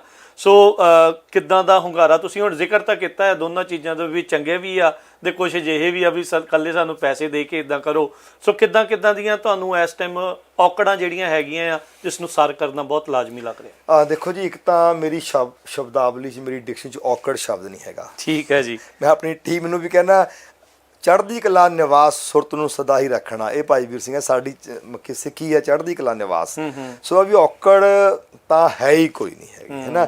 ਜੇ ਕੋਈ ਸਾਨੂੰ ਕਿਤੇ ਥੋੜਾ ਜਿਹਾ ਲੱਗਦਾ ਵੀ ਇੱਥੇ ਜ਼ੋਰ ਜ਼ਿਆਦਾ ਲਾਉਣਾ ਪੈ ਰਿਹਾ, ਉਹ ਪ੍ਰਮਾਤਮਾ ਸਾਡੀ ਟ੍ਰੇਨਿੰਗ ਕਰ ਰਿਹਾ ਹੈ ਨਾ, ਉਹ ਇਦਾਂ ਦਾ ਹੈ। ਸੋ ਇਹ ਸਾਨੂੰ ਕੋਈ ਔਕੜ ਨਹੀਂ ਆ ਰਹੀ, ਪਰ ਇਹ ਜ਼ਰੂਰ ਹੈਗਾ ਵੀ ਸਾਨੂੰ ਨਜ਼ਰ ਆ ਰਿਹਾ ਵੀ ਇਹ ਕੰਮ ਮਿਹਨਤ ਵਾਲਾ ਕੰਮ ਹੈ ਔਰ ਇਹਨੂੰ ਲੰਮੀ ਬਿਉਂਤਬੰਦੀ ਨਾਲ ਕਰਨਾ ਪਊਗਾ। ਤੁਸੀਂ ਹਿਊਮਨ ਰਿਸੋਰਸ ਡਿਵੈਲਪਮੈਂਟ ਦੀ ਗੱਲ ਕੀਤੀ ਹੈ, ਅਸੀਂ ਇੱਕ institute of human resource development establish ਕਰਨ ਜਾ ਰਹੇ ਹਾਂ। ਠੀਕ ਹੈ ਜੀ। ਅਸੀਂ ਪਿਛਲੇ ਦਿਨੀ ਪੰਜਾਬ ਖੇਤੀਬਾੜੀ ਯੂਨੀਵਰਸਿਟੀ ਦੇ ਵਿੱਚ ਇੱਕ ਬੜੇ ਵੱਡੇ ਸਮਾਗਮ ਦੇ ਵਿੱਚ ਅਨਾਉਂਸ ਕੀਤਾ ਇਸ school of human resource development the establishment ਬਾਰੇ। ਇਹ ਇੱਕ ਸਕੂਲ ਇਸ ਤਰ੍ਹਾਂ ਦਾ ਹੈਗਾ ਵੀ ਅਸੀਂ 50 ਏਕੜ ਲੈਂਡ ਦੇ ਵਿੱਚ, ਪ੍ਰੈਫਰੇਬਲੀ ਲੁਧਿਆਣੇ ਦੇ ਵਿੱਚ, ਅਸੀਂ ਇੱਕ school of human resource development establish ਕਰਨ ਜਾ ਰਹੇ ਹਾਂ। ਉਹਦੇ ਵਿੱਚ ਕੀ ਹੋਊਗਾ ਵੀ ਉਹਦੇ 7-8 ਕੰਪੋਨੈਂਟ ਨੇ, ਮੈਂ ਤੁਹਾਨੂੰ ਸੰਖੇਪ ਵਿੱਚ ਸਾਰਿਆਂ ਬਾਰੇ ਦੱਸਦਾ।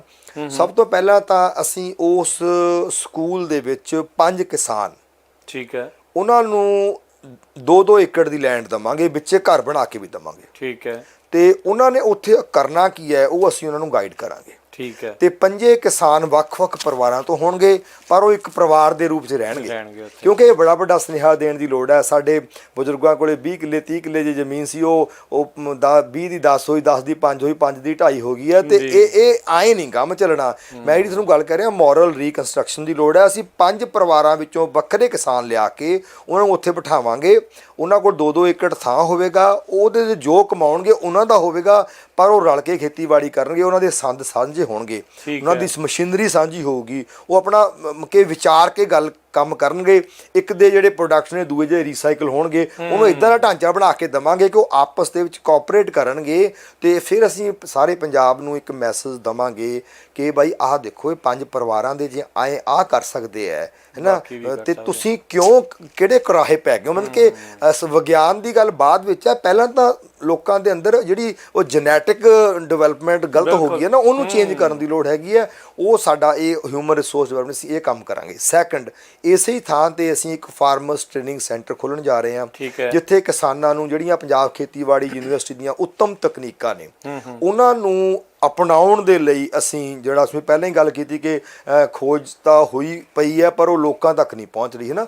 ਸਰਕਾਰਾਂ ਵੀ ਆਪਣਾ ਜ਼ੋਰ ਲਾ ਰਹੀਆਂ ਨੇ, ਪਰ ਮੈਂ ਸਮਝਦਾ ਇਹ ਸਾਂਝਾ ਕੰਮ ਹੈ, ਇਹਦੇ 'ਚ ਸਮਾਜ ਨੂੰ ਵੀ ਆਪਣਾ ਯੋਗਦਾਨ ਪਾਉਣਾ ਬਣਦਾ ਹੈ। ਤੇ ਅਸੀਂ ਆਪਣੀ ਭੂਮਿਕਾ 'ਚ ਨਿਭਾਵਾਂਗੇ, ਉੱਥੇ ਕਿਸਾਨਾਂ ਨੂੰ ਬੁਲਾ ਕੇ ਟ੍ਰੇਨਿੰਗ ਕਰਾਂਗੇ। ਥਰਡ ਇੰਪੋਰਟੈਂਟ ਕੰਪੋਨੈਂਟ ਹੈ ਇਸ ਹਿਊਮਨ ਰਿਸੋਰਸ ਡਿਵੈਲਪਮੈਂਟ ਇੰਸਟੀਟਿਊਸ਼ਨ ਦਾ, ਕਿ ਜਿੱਥੇ ਅਸੀਂ ਉਹਨੂੰ ਐਸਟੈਬਲਿਸ਼ ਕਰਾਂਗੇ, ਸਾਡਾ ਯਤਨ ਹੈ, ਪਰਮਾਤਮਾ ਨੇ ਕਰਾਉਣਾ, ਕੋਈ ਦਾਅਵਾ ਨਹੀਂ ਕਰਦੇ, ਪਰ ਸਾਡੀ ਇਹ ਇੱਕ ਵਿਉਂਤਬੰਦੀ ਦਾ ਹਿੱਸਾ ਹੈ ਜੋ ਅਸੀਂ ਕਰਨਾ ਚਾਹੁੰਦੇ ਹਾਂ ਕਿ ਉਹਦੇ 25 ਕਿਲੋਮੀਟਰ ਔਨ ਆਲ ਡਾਇਰੈਕਸ਼ਨ, ਕਿ 50 ਕਿਲੋਮੀਟਰ ਡਾਏ ਦੇ ਵਿੱਚ ਅਸੀਂ ਇੱਕ ਡਾਟਾਬੇਸ ਖੜਾ ਕਰ ਰਹੇ ਹਾਂ ਵੀ ਉੱਥੇ ਕਿੰਨੀਆਂ ਕੁ ਸਬਜ਼ੀਆਂ ਕੰਜ਼ਿਊਮ ਹੋ ਰਹੀਆਂ ਨੇ, ਕਿੰਨੀ ਕਣਕ, ਕਿੰਨਾ ਝੋਨਾ, ਕਿੰਨੀ ਮੱਕੀ, ਕਿੰਨਾ ਗੁੜ, ਕਿੰਨਾ ਦੁੱਧ ਉੱਥੇ ਚਾਹੀਦਾ ਹੈ। ਤੇ ਅਸੀਂ ਫਿਰ ਉਸ ਜਿੰਨੀ ਉੱਥੇ ਲੋਕਲਾਈਜ਼ਡ ਕੰਜ਼ੰਪਸ਼ਨ ਹੈ ਉਸ ਏਰੀਏ ਨੂੰ ਕਿਸਾਨਾਂ 'ਚ ਜਾਗਰੂਕਤਾ ਕਰਕੇ ਇੱਦਾਂ ਯਤਨ ਕਰਾਂਗੇ ਕਿ ਵੀ ਜਿੰਨੀ ਉੱਥੇ ਕੰਜ਼ੰਪਸ਼ਨ ਹੈ ਉਹ ਡਾਇਰੈਕਟ ਪ੍ਰੋਸੈਸਿੰਗ ਤੋਂ ਬਾਅਦ ਆਪਣੇ ਪ੍ਰੋਸੈਸਿੰਗ ਯੂਨਿਟ ਐਸਟੈਬਲਿਸ਼ ਕਰਾਂਗੇ, ਤਾਂ ਕਿ ਨੌਜਵਾਨ ਨੂੰ ਐਮਪਲੋਇਮੈਂਟ ਮਿਲੇ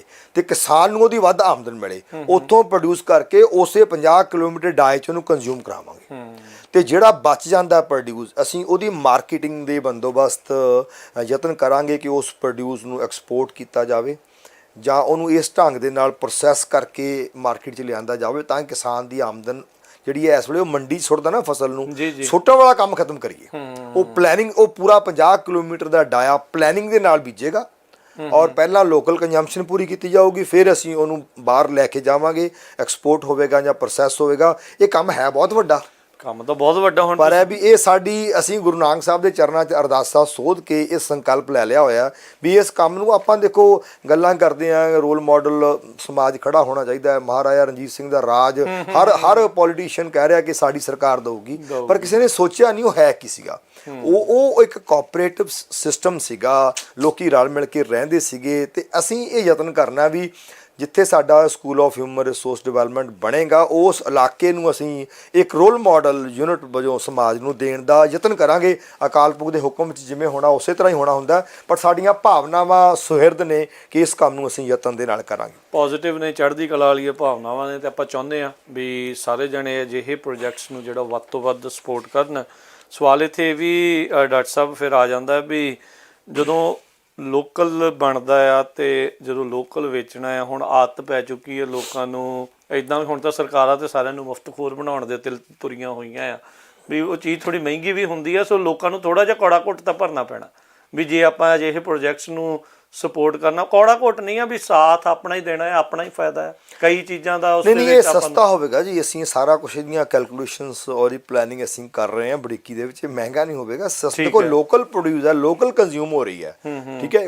ਫਰੈਸ਼ ਵੀ ਹੋਵੇਗੀ ਤੇ ਬਾਜ਼ਾਰ ਨਾਲੋਂ ਸਸਤੀ ਵੀ ਹੋ। ਜੋ ਮਿਡਲਮੈਨ ਬਾਹਰ ਨਿਕਲੇਗਾ ਨਾ ਜੀ, 2 ਰੁਪਏ ਕਿਲੋ ਦਾ ਗੋਭੀ ਸਿੱਟ ਦਿੰਦਾ ਕਿਸਾਨ ਮੰਡੀ ਦੇ ਵਿੱਚ, ਅੱਗੇ ਵਿਕਦੀ ਹੈ 20 ਰੁਪਏ ਕਿਲੋ, 25 ਰੁਪਏ ਕਿਲੋ ਜੀ, ਹੈ ਨਾ। ਜੇ ਉਹੀ ਕਿਸਾਨ ਨੂੰ 2 ਦਾ 10 ਵੀ ਮਿਲ ਜਾਵੇ ਤੇ ਫਿਰ ਵੀ ਮਹਿੰਗੀ ਕਿਵੇਂ ਆ ਉਹ? ਕਿਉਂਕਿ ਉਹ ਸਿਰਫ ਹੈ ਵੀ ਉਹਨੂੰ ਥੋੜਾ ਮੈਨੇਜ ਕਰਨਾ ਪਊਗਾ, ਉਹਨੂੰ ਆਰਗੇਨਾਈਜ਼ ਕਰਨਾ ਪਊਗਾ। ਅਸੀਂ ਯਤਨਸ਼ੀਲ ਹਾਂ ਵੀ ਇਸ ਚੀਜ਼ ਨੂੰ ਢੰਗ ਨਾਲ ਕਰੀਏ। ਔਰ ਅਸੀਂ ਇਸ school of human resource development ਜਿਹੜੀ ਤੁਸੀਂ ਗੱਲ ਸ਼ੁਰੂ ਕੀਤੀ ਹੈ, ਇੱਥੇ ਅਸੀਂ ਇੱਕ ਰੋਲ ਮਾਡਲ ਪਬਲਿਕ ਸਕੂਲ ਵੀ ਖੜਾ ਕਰਨਾ ਹੈ, ਕਿਉਂਕਿ 50 ਏਕੜ ਸਾਡਾ ਇੱਕ ਕੰਪਲੈਕਸ ਬਣਨਾ। ਇਹ 'ਚ ਡਿਫਰੈਂਟ ਕੰਪੋਨੈਂਟਸ ਨੇ ਇਹਦੇ। ਕਿਸਾਨਾਂ ਵਾਲੀ ਗੱਲ ਮੈਂ ਤੁਹਾਡੇ ਨਾਲ ਕੀਤੀ ਹੈ। ਸਮਾਜ ਨੂੰ ਸਚਿਆਰ ਮਨੁੱਖਾਂ ਦਾ ਕਾਫਲਾ ਚਾਹੀਦਾ ਹੈ। ਜਿਹੜੇ ਸਾਡੇ ਸਕੂਲ ਨੇ ਉਹ ਸਚਿਆਰ ਮਨੁੱਖ ਨਹੀਂ ਪੈਦਾ ਕਰਦੇ, ਉਹ ਪੈਸੇ ਕਮਾਉਣ ਵਾਲੀਆਂ ਮਸ਼ੀਨਾਂ ਪੈਦਾ ਕਰਦੇ। ਜਿੱਥੇ ਤੁਸੀਂ ਮੈਨੂੰ ਸਵਾਲ ਕੀਤਾ ਨਾ ਵੀ ਤੁਹਾਨੂੰ ਸਰਕਾਰ ਨਾਲ ਮੱਥਾ ਲਾ ਲਿਆ, ਇਹ ਸਵਾਲ ਮੈਂ ਫਿਰ ਉੱਥੇ ਮੁੜ ਕੇ ਆ ਰਿਹਾ ਵੀ ਇਹ ਐਜੂਕੇਸ਼ਨ ਗਲਤ ਦਿੱਤੀ ਜਾ ਰਹੀ ਹੈ। ਅਸਲ ਵਿਦਿਆ ਤਾਂ ਦਿੱਤੀ ਨਹੀਂ ਜਾ ਰਹੀ ਬੱਚਿਆਂ ਨੂੰ। ਅਸੀਂ ਉੱਥੇ ਬੱਚਿਆਂ ਨੂੰ ਅਸਲ ਵਿਦਿਆ ਦੇਣੀ ਵੀ ਸੱਚ ਤੋਂ ਪਿਛਾਂਹ ਨਹੀਂ ਹਟਣਾ। ਉਹ ਤੁਹਾਡਾ ਕੋਈ ਵੀ ਹੋਵੇ, ਤੁਹਾਡਾ ਬੌਸ ਹੈ, ਤੁਹਾਡੀ ਸਰਕਾਰ ਹੈ, ਉਹ ਕੌਣ ਹੈ, ਤੁਸੀਂ ਆਪਣੇ ਬੌਸ ਪ੍ਰਤੀ ਫੇਥਫੁਲ ਰਹਿਣਾ ਹੈ, ਤੁਸੀਂ ਆਪਣੇ ਸਰਕਾਰ ਪ੍ਰਤੀ ਫੇਥਫੁਲ ਰਹਿਣਾ ਹੈ। ਪਰ ਜਿੱਥੇ ਤੁਹਾਨੂੰ ਲੱਗਦਾ ਹੈ ਕਿ ਮੇਰਾ ਬੌਸ, ਮੇਰੀ ਸਰਕਾਰ ਕੋਈ ਡਿਸੀਜਨ ਇਹੋ ਜਿਹਾ ਲੈ ਰਹੀ ਹੈ ਜਿਹੜੀ ਕਿ ਸਮਾਜ ਦੇ ਭਲੇ ਵਿੱਚ ਨਹੀਂ, ਤੁਸੀਂ ਆਪਣੀ ਗੱਲ ਕਹਿਣੀ ਹੈ, ਬੇਝਿਜਕ ਕਹਿਣੀ। ਜਦੋਂ 10 ਬੰਦੇ ਸਿਆਣੇ ਗੱਲ ਕਹਿਣਗੇ ਤੇ ਸਰਕਾਰ ਵੀ ਯਾਰ ਪਾਗਲਾਂ ਹੀ ਥੋੜਾ ਹੁੰਦੀ ਹੈ, ਹੈ ਨਾ। ਕੋਈ ਬੰਦਾ ਵਿੱਚ ਮੇਰੇ ਵਰਗਾ ਨਿਕੰਮਾ ਹੋ ਸਕਦਾ ਹੈ, ਪਰ ਜੇ ਦੂਜੇ ਪਾਸੇ 10 ਬੰਦੇ ਇਕੱਠੇ ਹੋ ਕਹਿਣਗੇ ਸਰ ਕਾਈਂਡਲੀ ਇਸ ਗੱਲ ਨੂੰ ਧਿਆਨ ਦਿਓ, ਆਏ ਨਹੀਂ ਆਏ ਹੈ, ਤੇ ਮਤਲਬ ਕਿ ਆਪਾਂ ਹਲਾ ਕਰਨ ਤੇ ਜਿੰਦਾਬਾਦ ਮੁਰਦਾਬਾਦ ਤੇ ਜ਼ੋਰ ਲਾ ਦਿੰਦੇ ਆ, ਕਦੀ ਪੜ੍ਹਨ ਤੇ ਜ਼ੋਰ ਨਹੀਂ ਲਾਉਂਦੇ, ਆਪਣੀ ਗੱਲ ਨੂੰ ਐਕੈਡੈਮਿਕਲੀ ਪ੍ਰੋਜੈਕਟ ਹੀ ਨਹੀਂ ਕਰ ਪਾਉਂਦੇ ਵੀ ਭਾਈ ਪ੍ਰੋਬਲਮ ਤਾਂ ਸਰ ਆਹ ਨੇ। ਮੈਂ ਨਹੀਂ ਮਹਿਸੂਸ ਕਰਦਾ ਵੀ ਜੇ ਸਾਡਾ ਪੜ੍ਹਿਆ ਲਿਖਿਆ ਵਰਗ ਸੱਚ ਬੋਲਣ ਲੱਗ ਪਏ ਸਾਨੂੰ ਕੁਰਬਾਨੀਆਂ ਦੀ ਲੋੜ ਪਵੇ। ਸਮੱਸਿਆ ਤਾਂ ਹੈ ਪੜ੍ਹੇ ਲਿਖੇ ਵਰਗ ਬੋਲਦੇ ਨਹੀਂ, ਤੇ ਫਿਰ ਜਿਹੜੇ ਵਿਚਾਰੇ ਥੱਲੇ ਵਾਲੇ ਮਾਤਰ ਸਾਥੀ ਉਹ ਕੁਰਬਾਨੀਆਂ ਕਰਦੇ ਨੇ, ਕਿਉਂਕਿ ਉਹ ਕੁਰਬਾਨੀਆਂ ਹੀ ਕਰ ਸਕਦੇ ਆ, ਉਹਨਾਂ ਕੋਲ ਇੰਟੈਲੈਕਟ ਨਹੀਂ ਹੁੰਦਾ। ਜਿਹੜਾ ਇੰਟੈਲੈਕਟ ਹੈਗਾ ਉਹ ਤੁਹਾਡੇ ਵਾਲੀ ਗੱਲ ਉਧਰ ਦੇਖੀ ਜਾਂਦਾ ਵੀ ਉੱਪਰੋਂ ਕੀ ਇਸ਼ਾਰਾ ਹੁੰਦਾ। ਸੋ ਅਸੀਂ ਉਹ ਸਕੂਲ 'ਚ ਆਪਣੇ ਦੇਸ਼ ਨੂੰ ਉੱਪਰ ਚੁੱਕਣ ਦੇ ਲਈ ਨਿਸ਼ਕਾਮ ਬਿਰਤੀ ਵਾਲੇ, ਉੱਚੇ ਸੁੱਚੇ ਆਚਰਣ ਵਾਲੇ ਬੱਚਿਆਂ ਦੀ ਪੈਦਾਇਸ਼ ਕਰਾਂਗੇ। ਔਰ ਉਸੇ ਸਕੂਲ ਦੇ ਨਾਲ ਅਸੀਂ ਇੱਕ ਟੀਚਰਸ ਦਾ ਟ੍ਰੇਨਿੰਗ ਇੰਸਟੀਚਿਊਟ ਬਣਾਵਾਂਗੇ, ਜਿੱਥੇ ਸਾਰੇ ਦੇਸ਼ ਦੇ ਅਧਿਆਪਕਾਂ ਨੂੰ ਸਾਰਾ ਸਾਲ ਬੁਲਾਉਂਦੇ ਰਵਾਂਗੇ। ਵੀਕਲੀ ਹਫਤੇ ਦੇ ਟ੍ਰੇਨਿੰਗ ਪ੍ਰੋਗਰਾਮ ਇਨ ਹਾਊਸ ਲਾਵਾਂਗੇ, ਤਾਂ ਕਿ ਐਕੈਡਮੀਆ ਨੂੰ ਸੈਂਸਿਟਾਈਜ਼ ਕਰੀਏ ਬਈ ਆਪਾਂ ਆਪਣੀ ਜ਼ਿੰਮੇਵਾਰੀ ਨਿਭਾਈਏ। ਜੇ ਸਾਡਾ ਦੇਸ਼ ਅੱਜ ਗਰਕ ਹੋ ਰਿਹਾ ਨਾ, ਇਹਦੇ ਜ਼ਿੰਮੇਵਾਰ ਪੋਲੀਟੀਸ਼ੀਅਨ ਨਹੀਂ ਹੈਗੇ, ਇਹਦੇ ਜ਼ਿੰਮੇਵਾਰ ਸਕੂਲ ਤੇ ਕਾਲਜ ਨੇ, ਜਿਨ੍ਹਾਂ ਨੇ ਸਮਾਜ ਨੂੰ ਚੰਗੇ ਲੋਕ ਪੈਦਾ ਹੀ ਨਹੀਂ ਕਰਕੇ ਦਿੱਤੇ। ਉਹਨਾਂ ਦੀ ਘਾਟ ਵਿੱਚ ਨੁਕਸ ਹੈ, ਉਹਨਾਂ ਦੀ ਘਾਟ। ਤੁਸੀਂ ਦੇਖੋ ਵੀ ਇਹ ਸਾਰੇ ਬੁੱਧੀਜੀਵੀਆਂ ਨੂੰ ਜਾਂ ਰਿਸਰਚ ਫੈਲੋਸ਼ਿਪ ਦਾ ਕਈ ਕੁਛ ਆ, ਪੈਸੇ ਤਾਂ ਉਹਨਾਂ ਨੂੰ ਮਿਲਦੇ ਉਹ ਕੰਮ ਕਰਨ ਦੇ ਲਈ। ਅਫਸੋਸ ਵਾਲੀ ਗੱਲ, ਹੁਣ ਤੁਸੀਂ ਤਾਂ ਉਹ ਕੰਮ ਕਰ ਰਹੇ ਆ ਵੀ 750 ਕਰੋੜ ਰੁਪਈਆ ਜਿਹੜਾ ਇੱਕ ਸਾਲ ਦੇ ਵਿੱਚ ਯੂਰੀਆ ਦਾ ਬਚਾਉਣ ਦੇ ਲਈ, ਉਸ ਦੇ ਲਈ ਪੈਸੇ ਮਿਲ ਰਹੇ ਆ, ਤੁਸੀਂ ਉਹ ਕੰਮ ਕਰ ਰਹੇ, ਯਤਨ ਕਰ ਰਹੇ ਆ।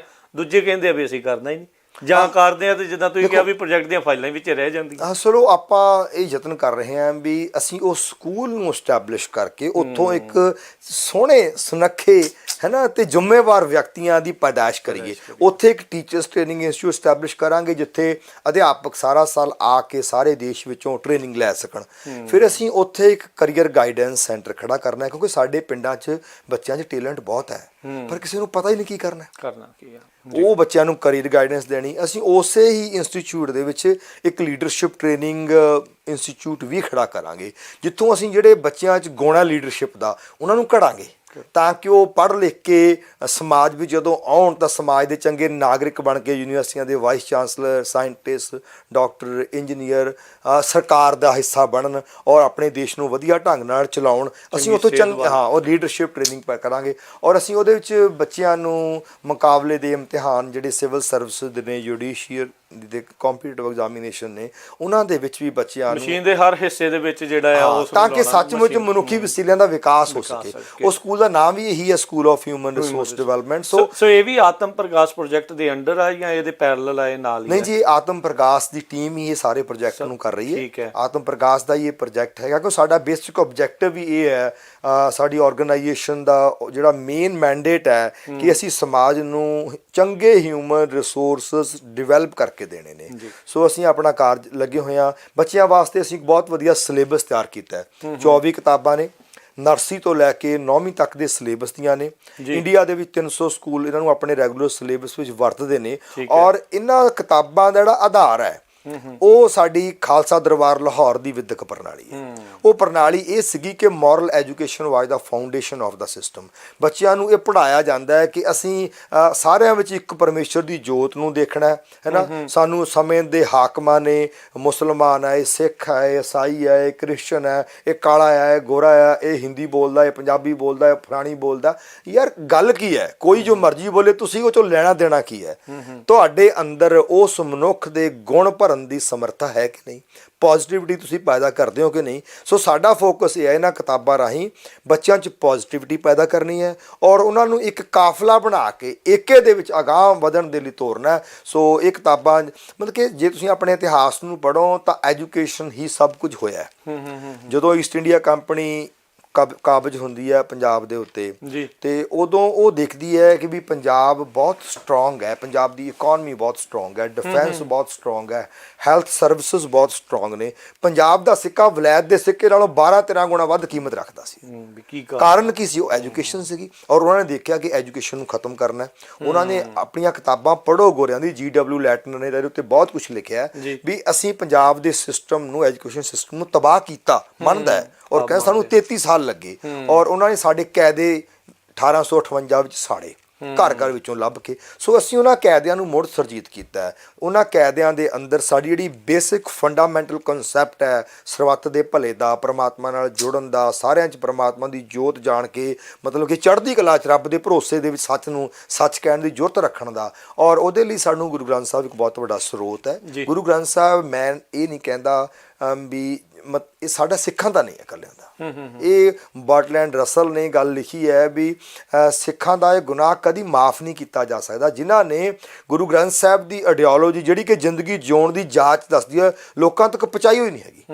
ਤੇ ਇਹ ਵਿਦਿਅਕ ਅਦਾਰਿਆਂ ਰਾਹੀਂ ਪਹੁੰਚ ਸਕਦੀ ਹੈ। ਉਹ ਵੋਕੈਬਲਰੀ ਜਿਹੜੀ ਗੁਰੂ ਗ੍ਰੰਥ ਸਾਹਿਬ ਦੀ ਹੈ, ਜੇ ਸਾਡੇ ਬੱਚਿਆਂ ਨੂੰ ਆਉਂਦੀ ਹੋਵੇਗੀ ਤਾਂ ਉਹ ਗਿਆਨ ਲੈਣਗੇ, ਤੇ ਜੇ ਉਹ ਗਿਆਨ ਲੈਣਗੇ ਤਾਂ ਉਹਨਾਂ ਦੇ ਅੰਦਰ ਸੱਚ ਕਹਿਣ ਦੀ ਜਿਹੜੀ ਹੈ ਸਮਰੱਥਾ ਪੈਦਾ ਹੋਊਗੀ, ਤੇ ਮੋਰਲਸ ਜਿਹੜੇ ਸਟਰੋਂਗ ਹੋਣਗੇ। ਦੇਖੋ ਗੁਰੂ ਗ੍ਰੰਥ ਸਾਹਿਬ ਨੇ ਇਕੱਲੀ ਨਾ ਧਾਰਮਿਕ ਗੱਲ ਨਹੀਂ ਕੀਤੀ। ਮੈਨੂੰ ਤਾਂ ਕਈ ਵਾਰ ਲੱਗਦਾ ਵੀ ਧਾਰਮਿਕ ਗੱਲ ਕੀਤੀ ਹੋਈ ਨਹੀਂ ਉਹਨਾਂ ਨੇ, ਉਹ ਤਾਂ ਗੱਲ ਹੀ ਹੋਰ ਕਰਦੇ ਨੇ।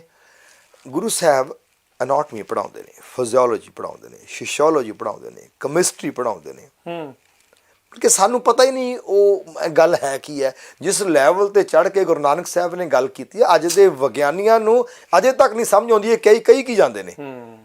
ਕਿ ਗੱਲ ਜੇ ਮੈਂ ਇੱਕ ਦੋ ਉਦਾਹਰਨ ਨਹੀਂ ਦੇਵਾਂ, ਹੁਣ ਦੇਖੋ ਚੰਦਰਮਾ ਦੀ ਆਪਾਂ ਗੱਲ ਕਰਦੇ ਹਾਂ ਨਾ, ਚੰਦਰਮਾ ਦੇ ਬਾਰੇ ਗਲੀਲੀਓ ਨੇ ਜਦੋਂ ਟੈਲੀਸਕੋਪ ਬਣਾਈ ਉਦੋਂ ਉਹਨੂੰ ਪਤਾ ਲੱਗਦਾ ਵੀ ਇਹ ਨਿਰਾ ਪੱਥਰ ਹੈ ਤੇ ਸੂਰਜ ਨਾਲ ਰਿਫਲੈਕਟ ਕਰ ਰਿਹਾ। ਉਹਨੂੰ ਪਤਾ ਲੱਗਿਆ ਵੀ ਜਿਹੜੀ ਧਰਤੀ ਹੈਗੀ ਹੈ ਉਹ ਸੂਰਜ ਦੁਆਲੇ ਘੁੰਮਦੀ ਹੈ, ਸੂਰਜ ਧਰਤੀ ਦੁਆਲੇ ਨਹੀਂ ਘੁੰਮਦਾ। ਉਹਨੇ ਜਦੋਂ ਇਹ ਗੱਲ ਕਹੀ ਉਹਨੂੰ ਫੜ ਕੇ ਕੈਦ ਕਰਦਾ, ਕਹਿੰਦੇ ਇਹ ਸਾਡੇ ਧਰਮ ਦੇ ਖਿਲਾਫ ਬੋਲਦਾ। ਪਰ ਜਦੋਂ ਗੁਰੂ ਗ੍ਰੰਥ ਸਾਹਿਬ ਨੂੰ ਪੜ੍ਹਦੇ ਆ, ਗੁਰੂ ਸਾਹਿਬ ਨੇ ਤਾਂ ਕਿੱਡੇ ਫੰਡਾਮੈਂਟਲ ਕਨਸੈਪਟ 15ਵੀਂ ਸਦੀ 'ਚ ਖੋਲ ਕੇ ਰੱਖਤੇ।